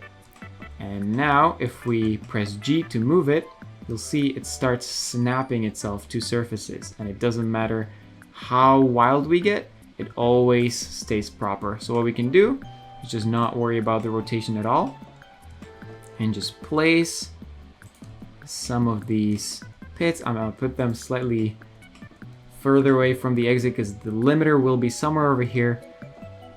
So we can just place a few of these. I don't know how many I'll be able to place, but don't hesitate to play around with it. Maybe even give him some imperfections. I'm going to aim for like a more deserted, more DIY circuit vibe. So if you're doing 10s, place them slightly rotated to signify imperfections, as in humans built it. Humans never build everything perfectly straight. It's gonna make it feel more realistic. So there we go. That's more tense place. I'm gonna put them closer to the barriers. Oh, I can't rotate them. Okay, so if you need to rotate more objects, this is actually a great scenario. This button over here is where the pivot point is going to be. Right now, by default, it's median point, so whatever you have selected, the median point of all that will be selected. If you click individual origins and say I want to rotate this, so I press R and Z, they're gonna each rotate around their own origin. So I just do 180 to spin them like that, go back to median point and just press G, and they should snap to the rotation properly. And that should be it. So I only fit 4, 5, 6, 7 teams over here. So the grid size that I'm going to do for this track is 14. Let's turn off the magnet. And while we're at it, we might as well get our AC pit arrow over here. As you can see, the pit arrow is on the main straight still. So what we can do is move it all the way to the back, because people that are first and second usually start at the back of the pits, if I'm not mistaken. And this will be a bit of a problem, but let's just raise it above for now. So, and let's just keep copying. So Shift D, select both of them, Shift D. That's the second team, Shift D, third team. And as you can see, you have quite a lot of copies in here. So let's click into the AC collection. And what we need to do is name them in order. So if you were copying them one by one, that should keep the numbers correct. But basically AC pit 0 will go to the person in first, pit 1 to second, pit 2 to third, and so on. Because I copied them in order, what I can do is just double click, remove the zeros, double click, remove the zeros. There we go, so there should be 13 because there's 14 arrows total. What we can do is just do the same thing with the start line now that we're already done. So let's move the pole position to the right, actually, because the racing line is on the right. We want pole position to have the best line, and we want P2 to be ready to attack. For a second, again, you can use the reference car to see how big it is in comparison. So this would technically be the gap, which is actually exactly what I want. So again, now that I have all of this, I'll just copy them. And that's 2, 3, 4, 5, 6, 7. And that is 7 rows of 2. And same thing, just remove the zeros. But there we go. That's our start line. We'll have to change that in the files before we test it out again. One more thing that we need to do with the pits is go back to the props. And all of these tents don't have any collisions right now because they're just called big tent. So I'm just gonna rename it to one wall 200. 200s will be my pit buildings. All right, now that we have all of these renamed, we need to place down the arrows. So if it's on a surface like this, just press R to rotate, Y to snap on the Y-axis. And they don't have to be on the ground perfectly. This is more than enough, just so Assetto Corsa knows where the cars need to spawn. And I'll do the same with the start lines over here, R, Y. Just just put them on the ground, and that is beautiful. One more thing you can do with the pits in the props pack, I also have a model of these guys over here, the pit wall. However, I don't think I can fit them on my track right now, and I'm only showing you how to do the functionality of the tracks anyways, so I won't be showing you that, but just copy and paste, and it's the same thing we did with the tents. Now comes the time to add some props, and with the props pack, you can always just copy and paste and put anything anywhere you want. Say I have this Marshall post, just Control C, make sure props is selected, add a new collection, and just put that in there. This is a Marshall post. It doesn't need collision because this one isn't going to be called one wall something because it doesn't need collision. As you can see that the origin is already set where it's supposed to be, so let me press the magnet. Whoop, that's a problem. If this ever happens, that means that the rotation of the target has not been applied. So just press Control A and click rotation. And now it should work perfectly. There we go. So just play around with the props, right? I want to do...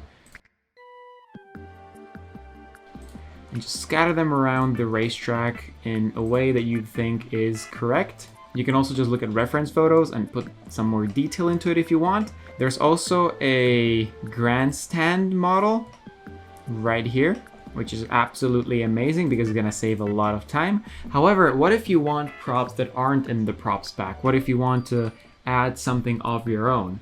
Well, you can model it yourself, or you can go to our trusty website, sketchfab.com. Now, Sketchfab might close soon, so if that happens, just go to fab.com.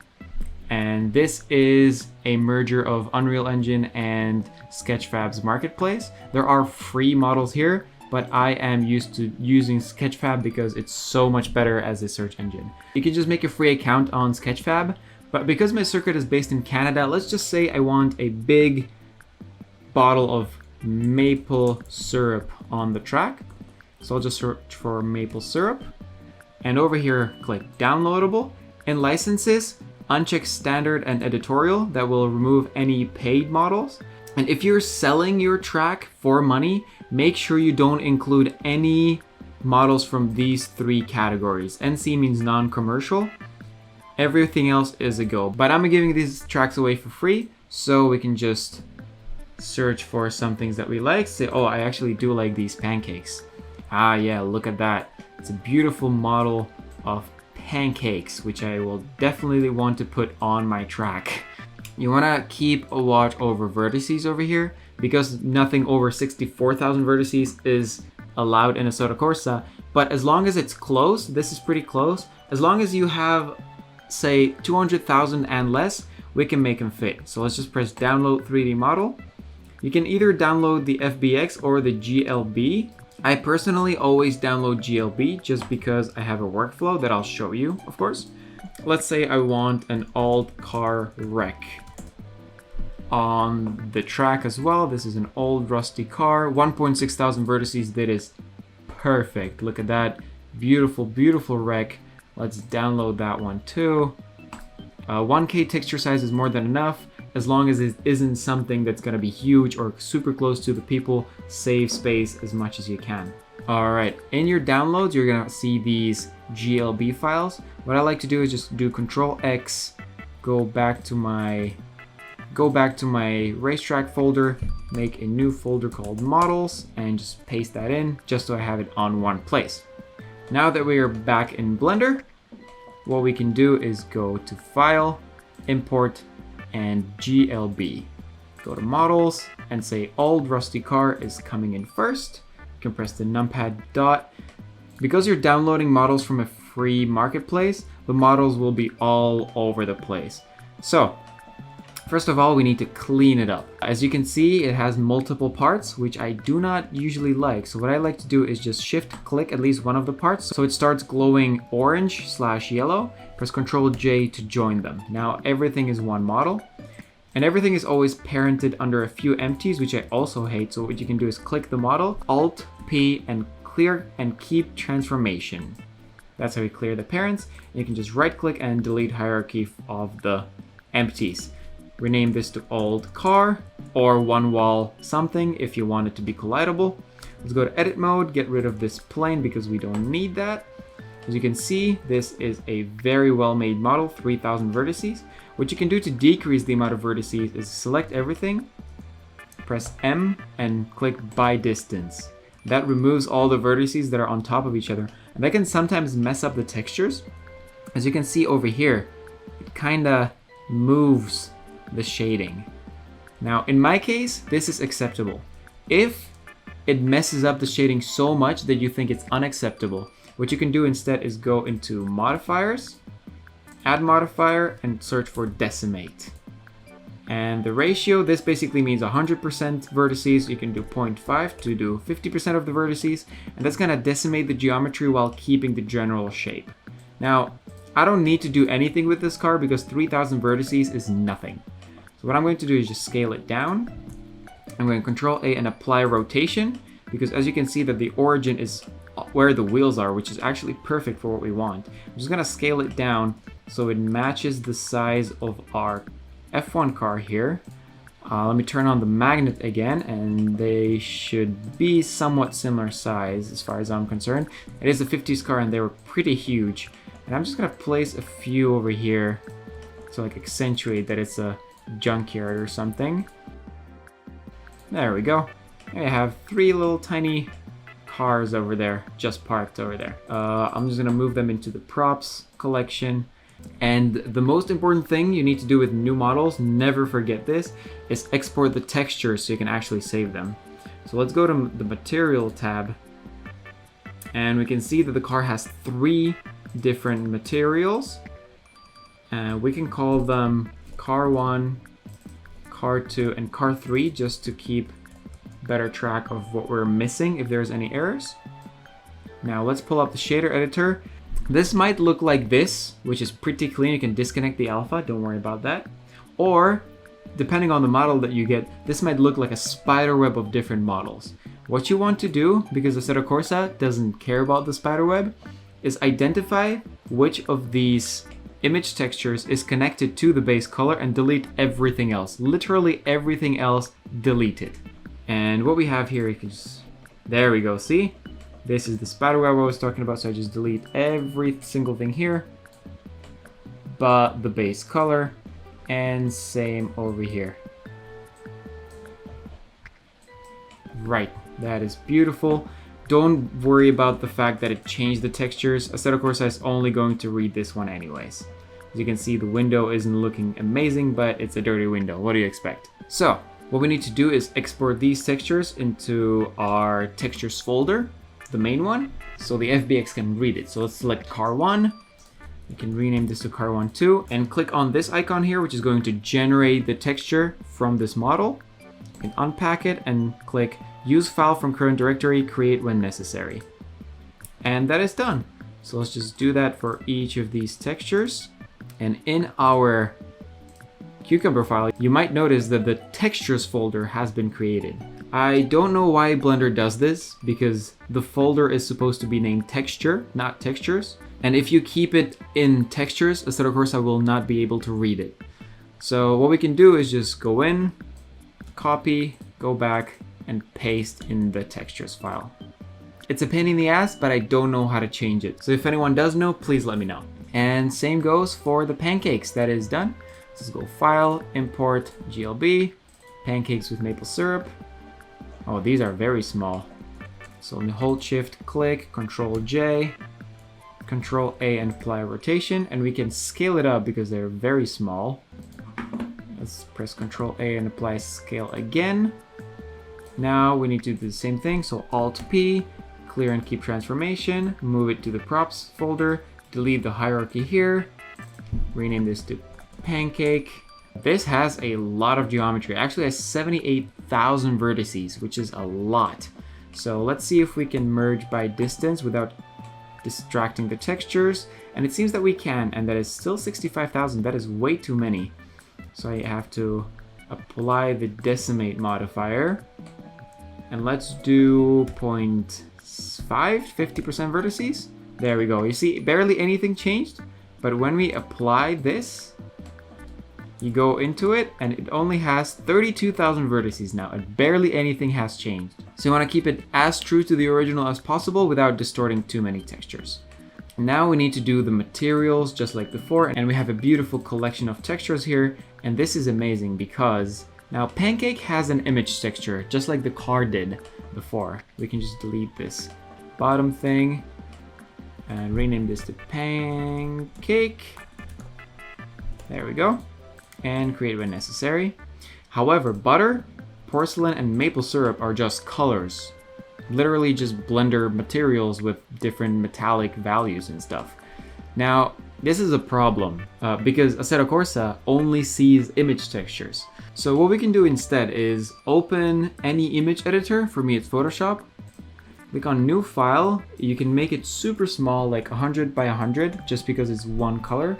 And what we're gonna do is just click the base color, go to Hex, copy the hex code, go back into Photoshop, get our brush out, paste the color, and just dye it the same color.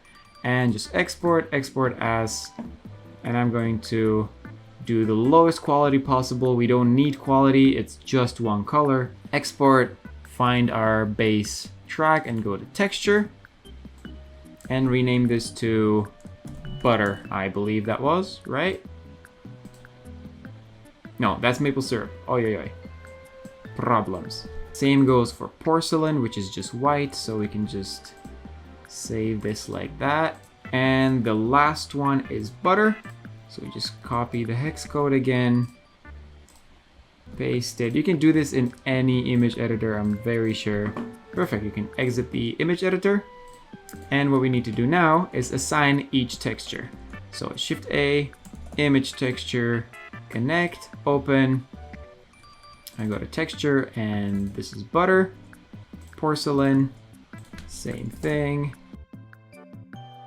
And there we go. Now all of the textures are where we need them to be, apart from the pancake, which I'll copy and paste in the texture folder. And there we go. This is our pancake done. As you can see, the origin is exactly where we want it, so we can just turn on our magnet and place our pancake over here, I think, at the beginning of the pits. Yeah, sounds good. So this is how you get models from the internet and from our props pack. I'm not going to spend too much time with it. I'm going to add some of these grandstands. So I'll just Control C and Control V. And I'm gonna add some of these grandstands, as you can see. Now you might arrive at a point where you need to extend your landscape, but as we learned before, we already know how to do that. So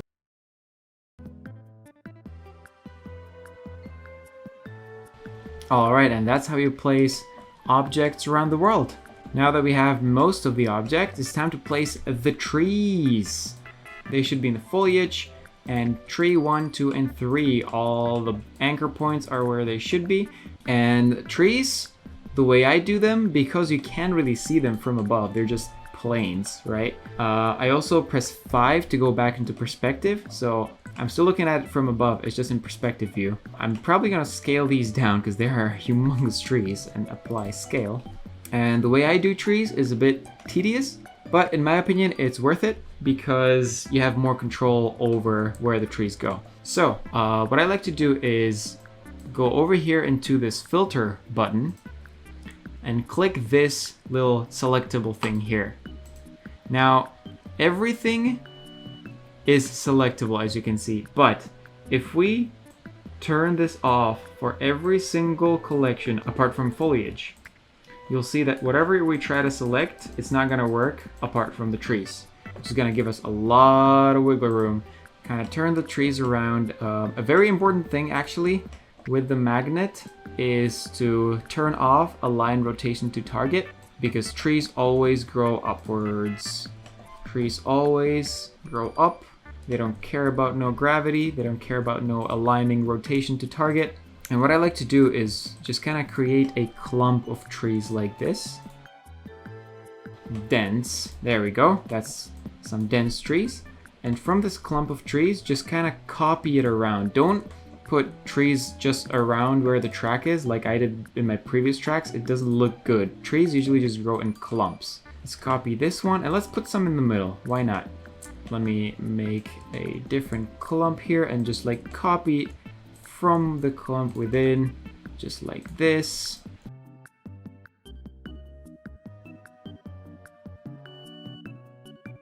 Alright, and that should be the tree somewhat placed. I do think I need a bit more. Okay, but you can spend as much time as you want planting trees. I'm not aiming for realism here just because that takes time, and I'm here just to show you how to do it. Now, one last thing that we need to do with the landscape. Let's center our 3D cursor plane, Shift S and cursor to world origin. There we go. We can make everything selectable again. And over in the road collection, let's press Shift A, mesh, and landscape. And if we get closer to it, you can see that there's a bit of a hill. However, I don't really want a hill that steep. So you can just go to presets and press mounds, which makes a kind of soft terrain. You can play around with the subdivisions and so on. However, you don't really want to make it too complicated, remember that. So we can just do a random seed, completely random. And you can play around with like the dimension. For example, that the more dimension you put in, the smoother the object is going to be. If you put dimension 0.1, this is what's going to happen.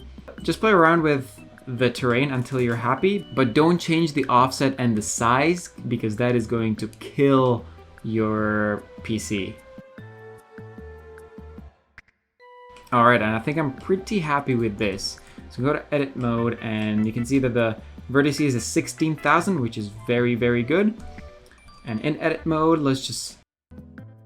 Alright, so you turn off the magnet, make sure to do that, and scale the terrain by maybe 100, actually maybe even more. It seems a bit too hilly for me, so what I can do is just go S and Z and kind of decrease the hills. I don't want it to be too complicated. Maybe raise it up, just so it doesn't actually interfere with the track, and I'll move it around so it makes sense for me. If you want to see it better, you can assign the grass texture to it. There we go. See, now it makes a bit more sense. What you can do to save some space is go to C and select a circle around the track instead of the square. Press Ctrl I and delete it like that, because those corners won't be visible anyways. You can also do some texture painting. I'm gonna leave a tutorial on texture painting somewhere down here in the middle, because that actually gives a lot of depth, but I'm not going to do that because that takes a super long time and there's already plenty of tutorials over there for it. So what I'm going to do is just project from view and just make all of this beautiful Scottish grasslands. Why Scottish when we're in Canada? I don't know. Maybe I want to keep it a bit smaller. There we go. It's not gonna look amazing, but it's always better to have some terrain rather than no terrain. I advise you actually adjust these things from the view of the track rather than from the above view, just so you know when it's been too much. There we go. And what you can also do is, if you want to cover it up a bit, get your trees out and put the trees all over the landscape too. They don't need to be that dense though, because no, this is just background. But basically, you want to make clumps of trees. So when you look at it from the main straight, you can see that it looks pretty okay. I'm not gonna do the whole track, but if you want to, you're more than welcome to. Before we go about placing all of the rest of the props, we need to make sure that the circuit is actually going to function properly. So let's turn the selection back on and we can hide it because we don't need it anymore. So we have our arrows over here for start slots. I'm going to delete this model because we don't need that anymore. We have our start slots here, we have our pit slots here, we have our starting arrows here. However, we need to put them behind the barriers and most importantly behind the pits, just so when you cross the pits it actually counts the lap. And same goes for the other arrows that we placed. So these two are also quite important because even if someone goes off track, they need to be able to finish the lap properly. So let me just put it behind the barriers and that should do it. And now let's finish up with stuff like the starting line. What I like to do is just select one of these and just press F. You can also project from view bounds just like we did before. Same goes here for the pit lines. As you can see, it's not super well adjusted, but these need to be thinner. So I'm just gonna cut this with Control R and fill this up like this. And then same goes over here. I'm just going to do Smart UV Project Scale to Bounds just like we did before. Same for this one. There we go. This is very important, so remember where you put the lines. The only other props I'm going to put on my racetrack are the sausage curbs. So again, you have to rename it from sausage curb to 1 curb, say 100. And we can allow our trusty magnet again. Align rotation to target needs to be allowed right now. The origin should be pretty okay. So let's move our trusty sausage curb, for example, here. And also over here, 3 of them here, just like Monza has them. I'm gonna put 1 here, it fits perfectly in between. And of course 1 over here, kind of like this. And we can just go to edit mode. And if it's a bit too long, you can just kind of go to vertex edit mode. Let me go to localize it. We can just delete some of them from the middle, like so, and select one entire side. Then make sure to turn off the magnet, bring them together, literally just like approximate where it should be, bring them somewhat together, and press A, M by distance, and just increase the distance until they merge. It's a bit too much. There we go. They are merged now. So we go back to local mode, turn on the magnet again, and just place it over here to prevent corner cutting. There we go. And that sausage curb's placed. Last but not least, we have the starting line. Oh yeah, the rotation is messed up. So let's just apply that rotation. Get over here. We can see that the origin isn't in the right place, but that doesn't matter too much because we can just place it like this, just above the starting line, and then turn off the magnet and GZ and just bring it up to any height that we want. There we go, that's about what I want. You can of course play around with the props more. It's more about Blender knowledge rather than Assetto Corsa X Blender knowledge. This is what I want my circuit to look like. One thing to note, especially with the imported models like this car over here, is face orientation. So if you go over here and click face orientation, everything facing you should be blue. Don't worry about these trees over here. They should be double-sided, so don't worry about that. But everything in the model should be blue. If there's anything that's red, like this for example, that is bad. You just press Shift N to recalculate the normals, and that should be it. If Shift N doesn't help, just click inside and that should flip your selection. If the model looks kind of like this, it's almost gonna be see-through. So make sure it's all blue. Everything you can has to be blue. And then just turn face orientation off when you're done. All right, we got the landscape, we got some trees, we got some of everything. I think it's time to split up our racetrack. So here comes the fun part. So we're gonna highlight our one road zero mesh, and this is the one we're gonna be working with. So first of all, what we're going to do is go to edit mode, go to face selection mode, and hold down Alt and click on these until you highlight all of the road. So all of this is drivable road that's a legit track. This is all valid track. Don't forget to include areas that might be shady, like this pit entry. I don't really want to highlight this thing because if anyone overtakes on this area, it will be counted as valid. I'm just gonna highlight the area around the pit entry as valid track. There we go. And also around the pit exit like so. Also all of these, we'll deal with these just a bit later. But this will all be road for now, okay? So let's press P and separate by selection, and this will be one road 1. Let's go back to our one road 0. Now what we do is we click on grass, press select.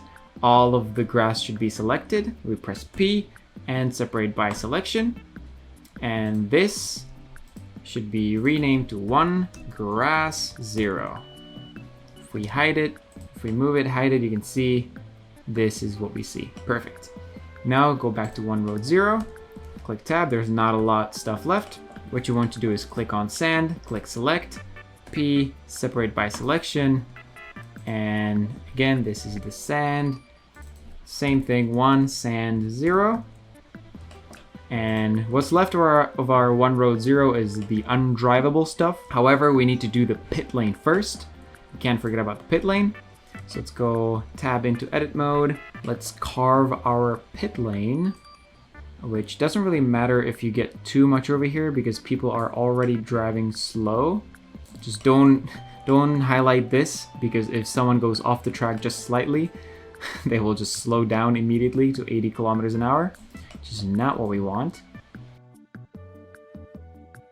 There we go. Also some of the road, but we'll deal with that a bit later. Press P, separate by selection, and this will be one pit 0, and the remaining will be 1 n 0 as an undrivable object. Now let's go back to our road, and in our road we need to just cut everything very precisely. Maybe just like this. Just cut everything precisely where the lines are, separate by selection, and just join these two with Control J. Same goes with this area over here. Just cut it where the lines meet. Select all of these parts. Separate by selection. Select one, select the other, Control J. Should be one pit 0, so this is the pit, this is the road, this is the sand, and everything should be nice and done.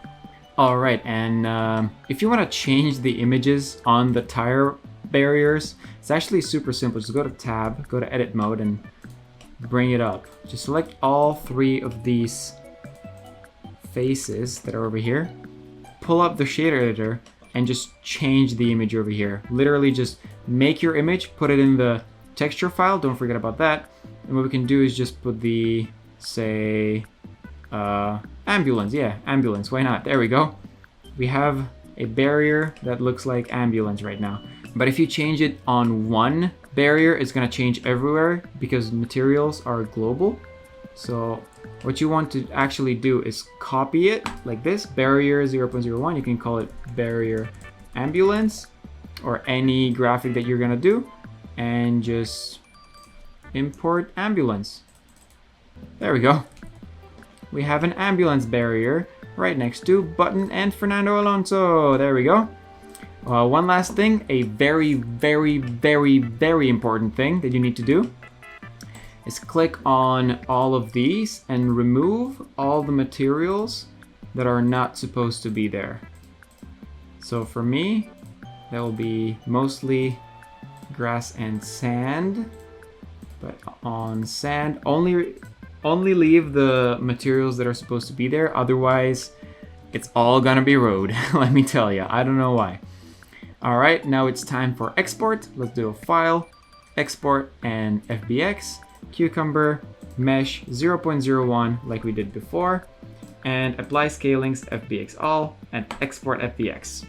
Now in your Assetto Corsa folder again, go to SDK, editor, and KS editor. Now open FBX, cucumber.fbx. So let's see. If you crossed your vertex limit, it'll tell you in a pop-up window, and that object that is more than 64,000 vertices will not appear. So let's just load up our weather because we did not cross the limit. It's looking pretty nice. And let's assign our textures. So let's right click on grass and give it 0.2, 0.3, 0.01. Let's click on our road, give it 0.2, 0.3, 0.01. First of all, let's edit our trees because the trees will be looking very, very weird and they're casting weird shadows. So let's right click on a tree and click KS tree over here in the shaders. What you can do is just plus 0.2, 0.2, 0.01, just like for everything else. And to fix the shadows, in KS alpha ref, you just press 0.1 or 0.01, depending on what kind of level of detail you want. 0.1 is usually enough for me. And basically with this style, just shade everything until you're happy with it, essentially. On the fences, just right click and if you remember, change the opaque to alpha test. 0.2, 2, and 0.1. And also the shadows, because the shadows are very important with the fences. So another time-lapse time.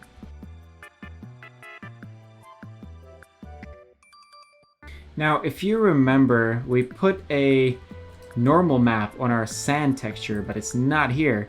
However, we have a way to fix that. So just right click, and instead of KS per pixel, we'll need to select KS per pixel at an M.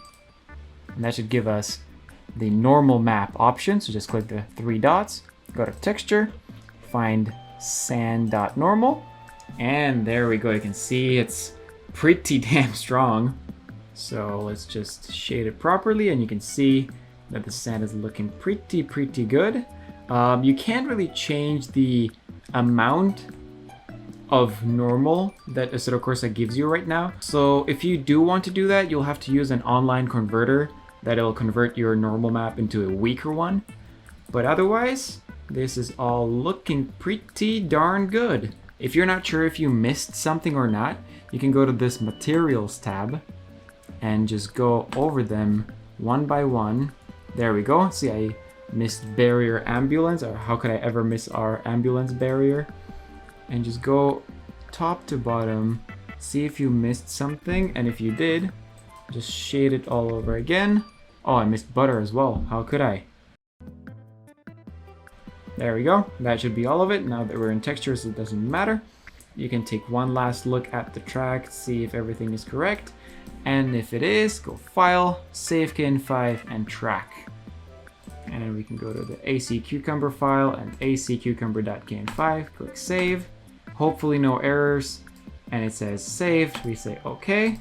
Now we do the same thing where we copy AC Cucumber into Assetto Corsa, Content, Tracks, delete the previous version, Control V, and we can go test it out. All right, everything is loaded. I am in the pits. Those pit tents are pretty scary, I'll say. And everything is looking pretty okay. Some of the shading is weird. For example, these cars, I think I've overdone it. That's why you need to do a lot of testing, especially because Assetto Corsa is not great with textures. Now, let's do some more stuff. Open the track folder inside the tracks folder, and let's play with the others. All right, first of all, the first changes we're gonna do is to the UI.json track file. The pit boxes, we only have 14. So we need to change that. That is all done. Now, if you want to customize the surfaces, you can open the surfaces.ini file. And over here, this is all pretty self-explanatory. But what you want to mostly look at is key, as in what's the word of recognition, friction, black flag time, and is valid track. 0 means is not valid track. 1 means is valid track. Sometimes Kerbs are so big that even if you put 2 wheels on them, it'll invalidate the track. So you might want to put is valid track to 1 if that is a problem on your track. But I'm going to keep it as a 0 because Kerbs are not track. Road is the only valid track, and also with the pit is pit lane 1 is the only one. Alright, next up is AI racing, and make sure to record the AI with not an F1 car, but a car such as this one. So what you want to do is go into all apps over here and search for AI. If you don't see it here, you did not enable developer mode. I did that at the start of the tutorial. and you'll see something like this. If you want to record the pit lane as well, I recommend you teleport back into the pits, and let's click Start Pits. This will start recording the line from the pit lane. So just drive a clean line. Don't focus on driving a fast line. That is not as important as driving a clean line, because the AI will do it for you.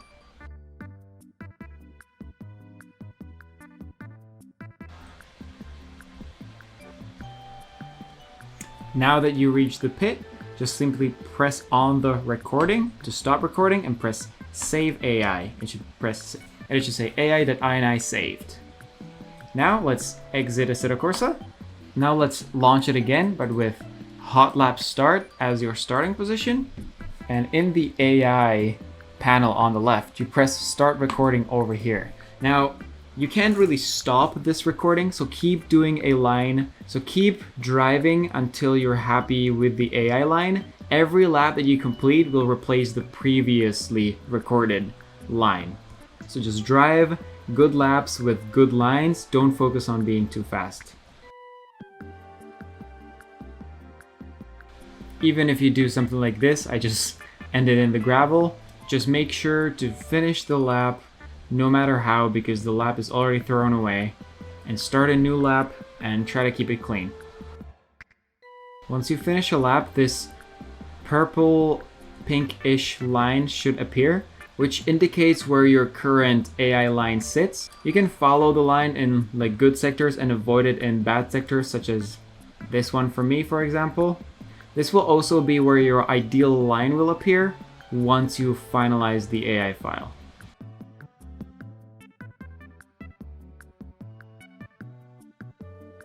Alright, I'm happy with this line. You can press the recording and save AI once again. The recording will keep flashing because the AI app is kind of broken. What you want to do just now is do Alt F4. Don't just exit Assetto Corsa normally, because it might freeze. Just do Alt F4 and wait for this to be pulled up. It might take a while sometimes. And now in the AI file in Content, Tracks, and AC Cucumber, we'll see Fastlane AI Candidate and Pitlane AI Candidate. Just delete the candidate. There we go. And now we can test it out. Just press race, do same car, race duration 13 opponents. You might get a warning, just press yes and fix it. Let's start the race, and you can hide your UI. Press Ctrl C for an AI driver to take over your car, and go into FreeCam to see if the AI actually works. And it does seem that they all slide right off the start, and there we go. It actually looks pretty good. Some of them have to correct midway because that's how I drove it. You really need to drive a clean lap for Assetto Corsa to do something with it. But there we go. It actually works, but it's not amazing to look at it from above like this. So let's give it some track cameras. Let's show you how to do track cameras. So the way we do track cameras is quite bizarre. We need to go to Assetto Corsa, SDK, and KS Editor once again and open our FBX file. Don't worry, we don't have to re-edit it once again. Alright, it's loaded. Let's load up the weather properly. And now click AI Spline, load. Go to Assetto Corsa, because the old file doesn't have it. Content, Tracks, AC Cucumber, AI Fastlane. There we go. You should see the Fastlane over here. Now, what we can do is if you right click on it, it should tell you where on the spline it is. It's in 0.036, but it's broken. This is almost always broken because this, see, 0.02. This should be at least 0.4. So it's pretty broken. You can get Blender add-ons from the internet to convert this line into Blender so you actually know which is which. For example, this is correct. You see, this is the yellow and blue line, so that is where I clicked. However, it doesn't really work that way always, unfortunately. So most of the time you have to guess, but let me show you how to add track cameras. So go to track cameras, say we want to add a start camera, right? The first camera of all should be here. Just zoom in on the starting grid like this. And the spline starts at 0 and ends at 1. So let's click add here. And this is an unnamed cam. Make sure to name them all, that is very important. I'm gonna name them cam 0. You can leave most of this as default. What I do like to change is the FOV. As you can see right now, our FOV is 12, which is good, which is what we want. But that is, once we get here, you can't really see too much. So maybe minimum will be, say, 15. And maximum will be 12. Sorry, it should be the other way around. Like this. Minimum 12, maximum 15. You also see the fixed over here, which is what you can change. False means it's gonna follow the cars until the next one is. Fixed will just stay in place until the car is at a certain point.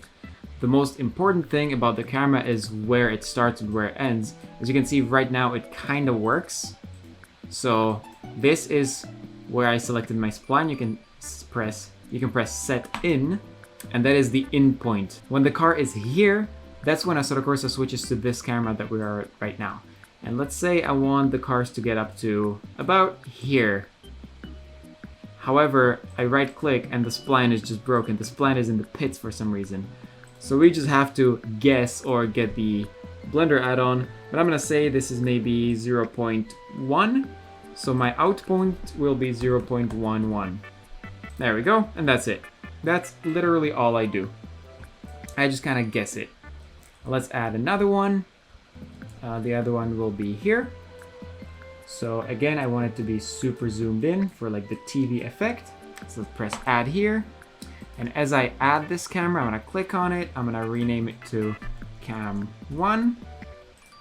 FOV minimum will be 9, maximum will be 12. And let's say it starts at the previous. So 0.11 was the previous out point. So let's go 0.11 as an in point. And then as my out point, this will be, say, 0.2. My out point will be 0.92 because that's where this camera ends, 0.927.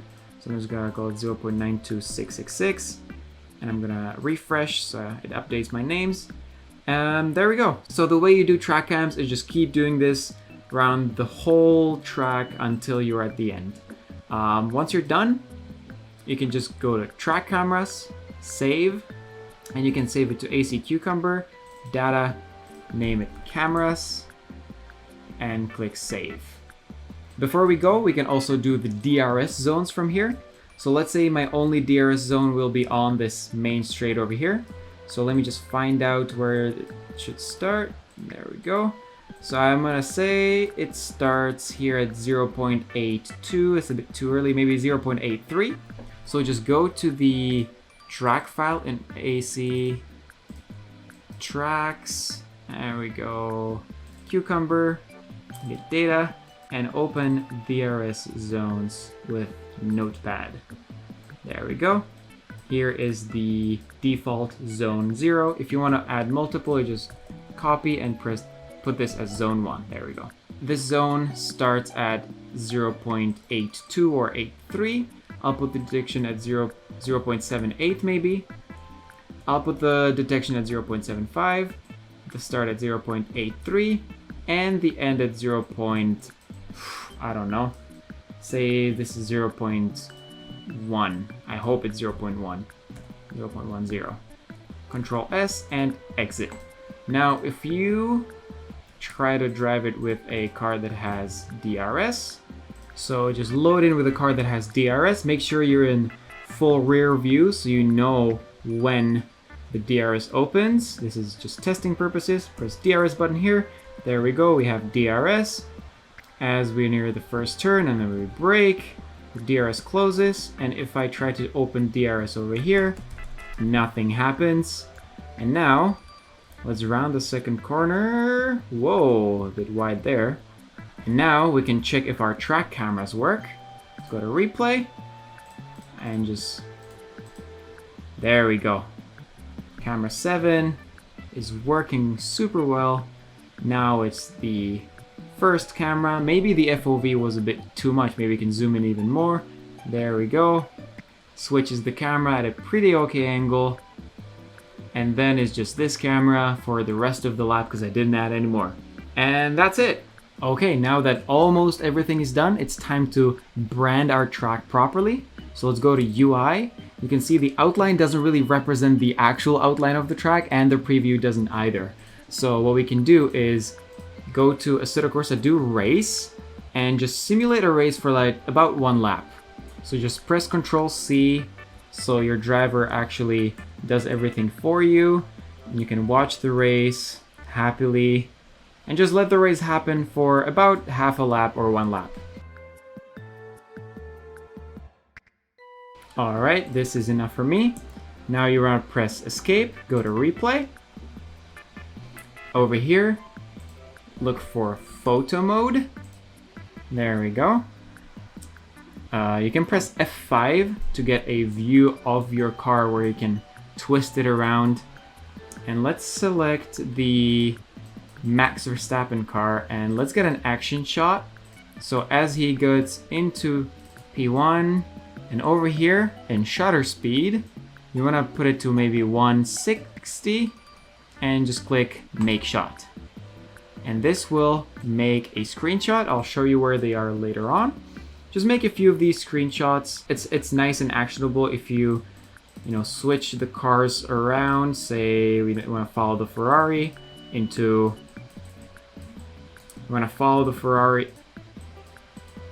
a random corner, say this one. So we do the same thing over here. And a staple of our track over here is the hairpin. So I want Max Verstappen to be there with cars behind him because this hairpin is the most recognizable thing out here. We can make the shot that's dynamic, but also what we can do is press F7, go into free cam. We can disable shutter speed and actually take some nice track shots like this. So just make shot. Take some shots that'll actually show what the track looks like.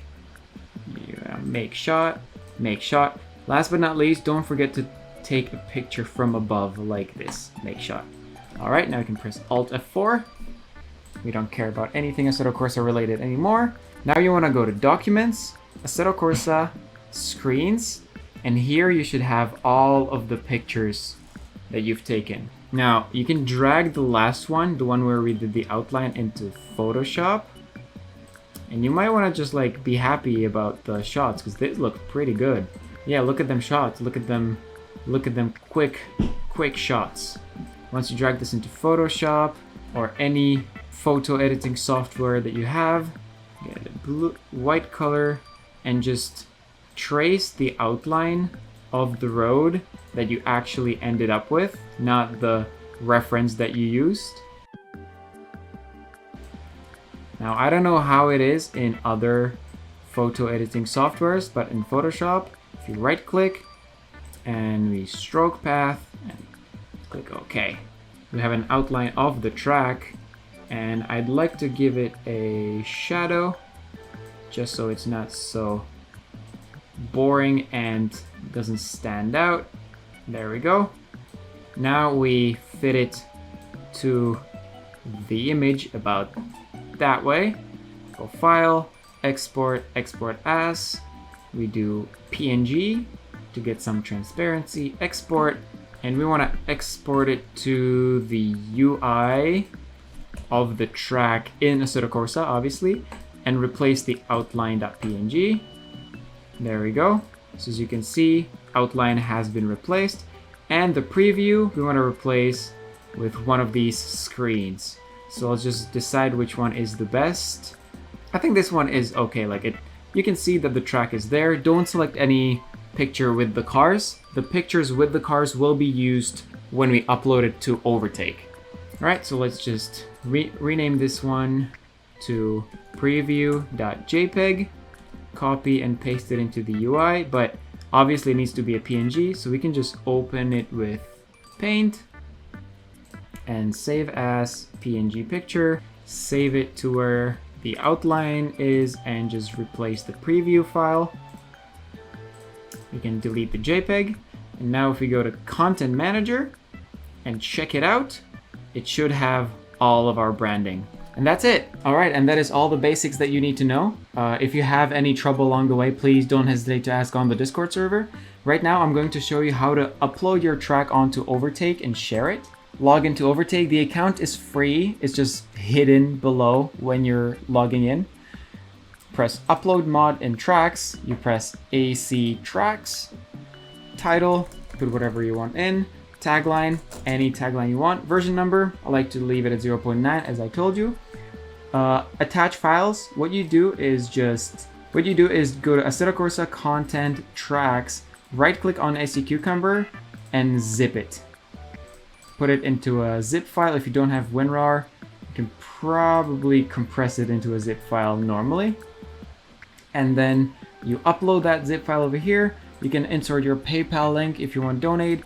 Description is very important, so put something very, very good there. And attach files, images. This is all images. This is, for example, my thumbnail that I use for these tutorials. You can either leave them in or you can insert them as a full image inside the text field and split them. I actually recommend that you do that. And tags, this doesn't really matter. You can do Formula 1, GT3. It doesn't really matter. And additional information, if you have your YouTube channel, put it here. And this is an icon. Basically, when you download tracks, they all have a little tiny icon. This is basically the icon. So make sure it's very small because it's going to be small on the website as well.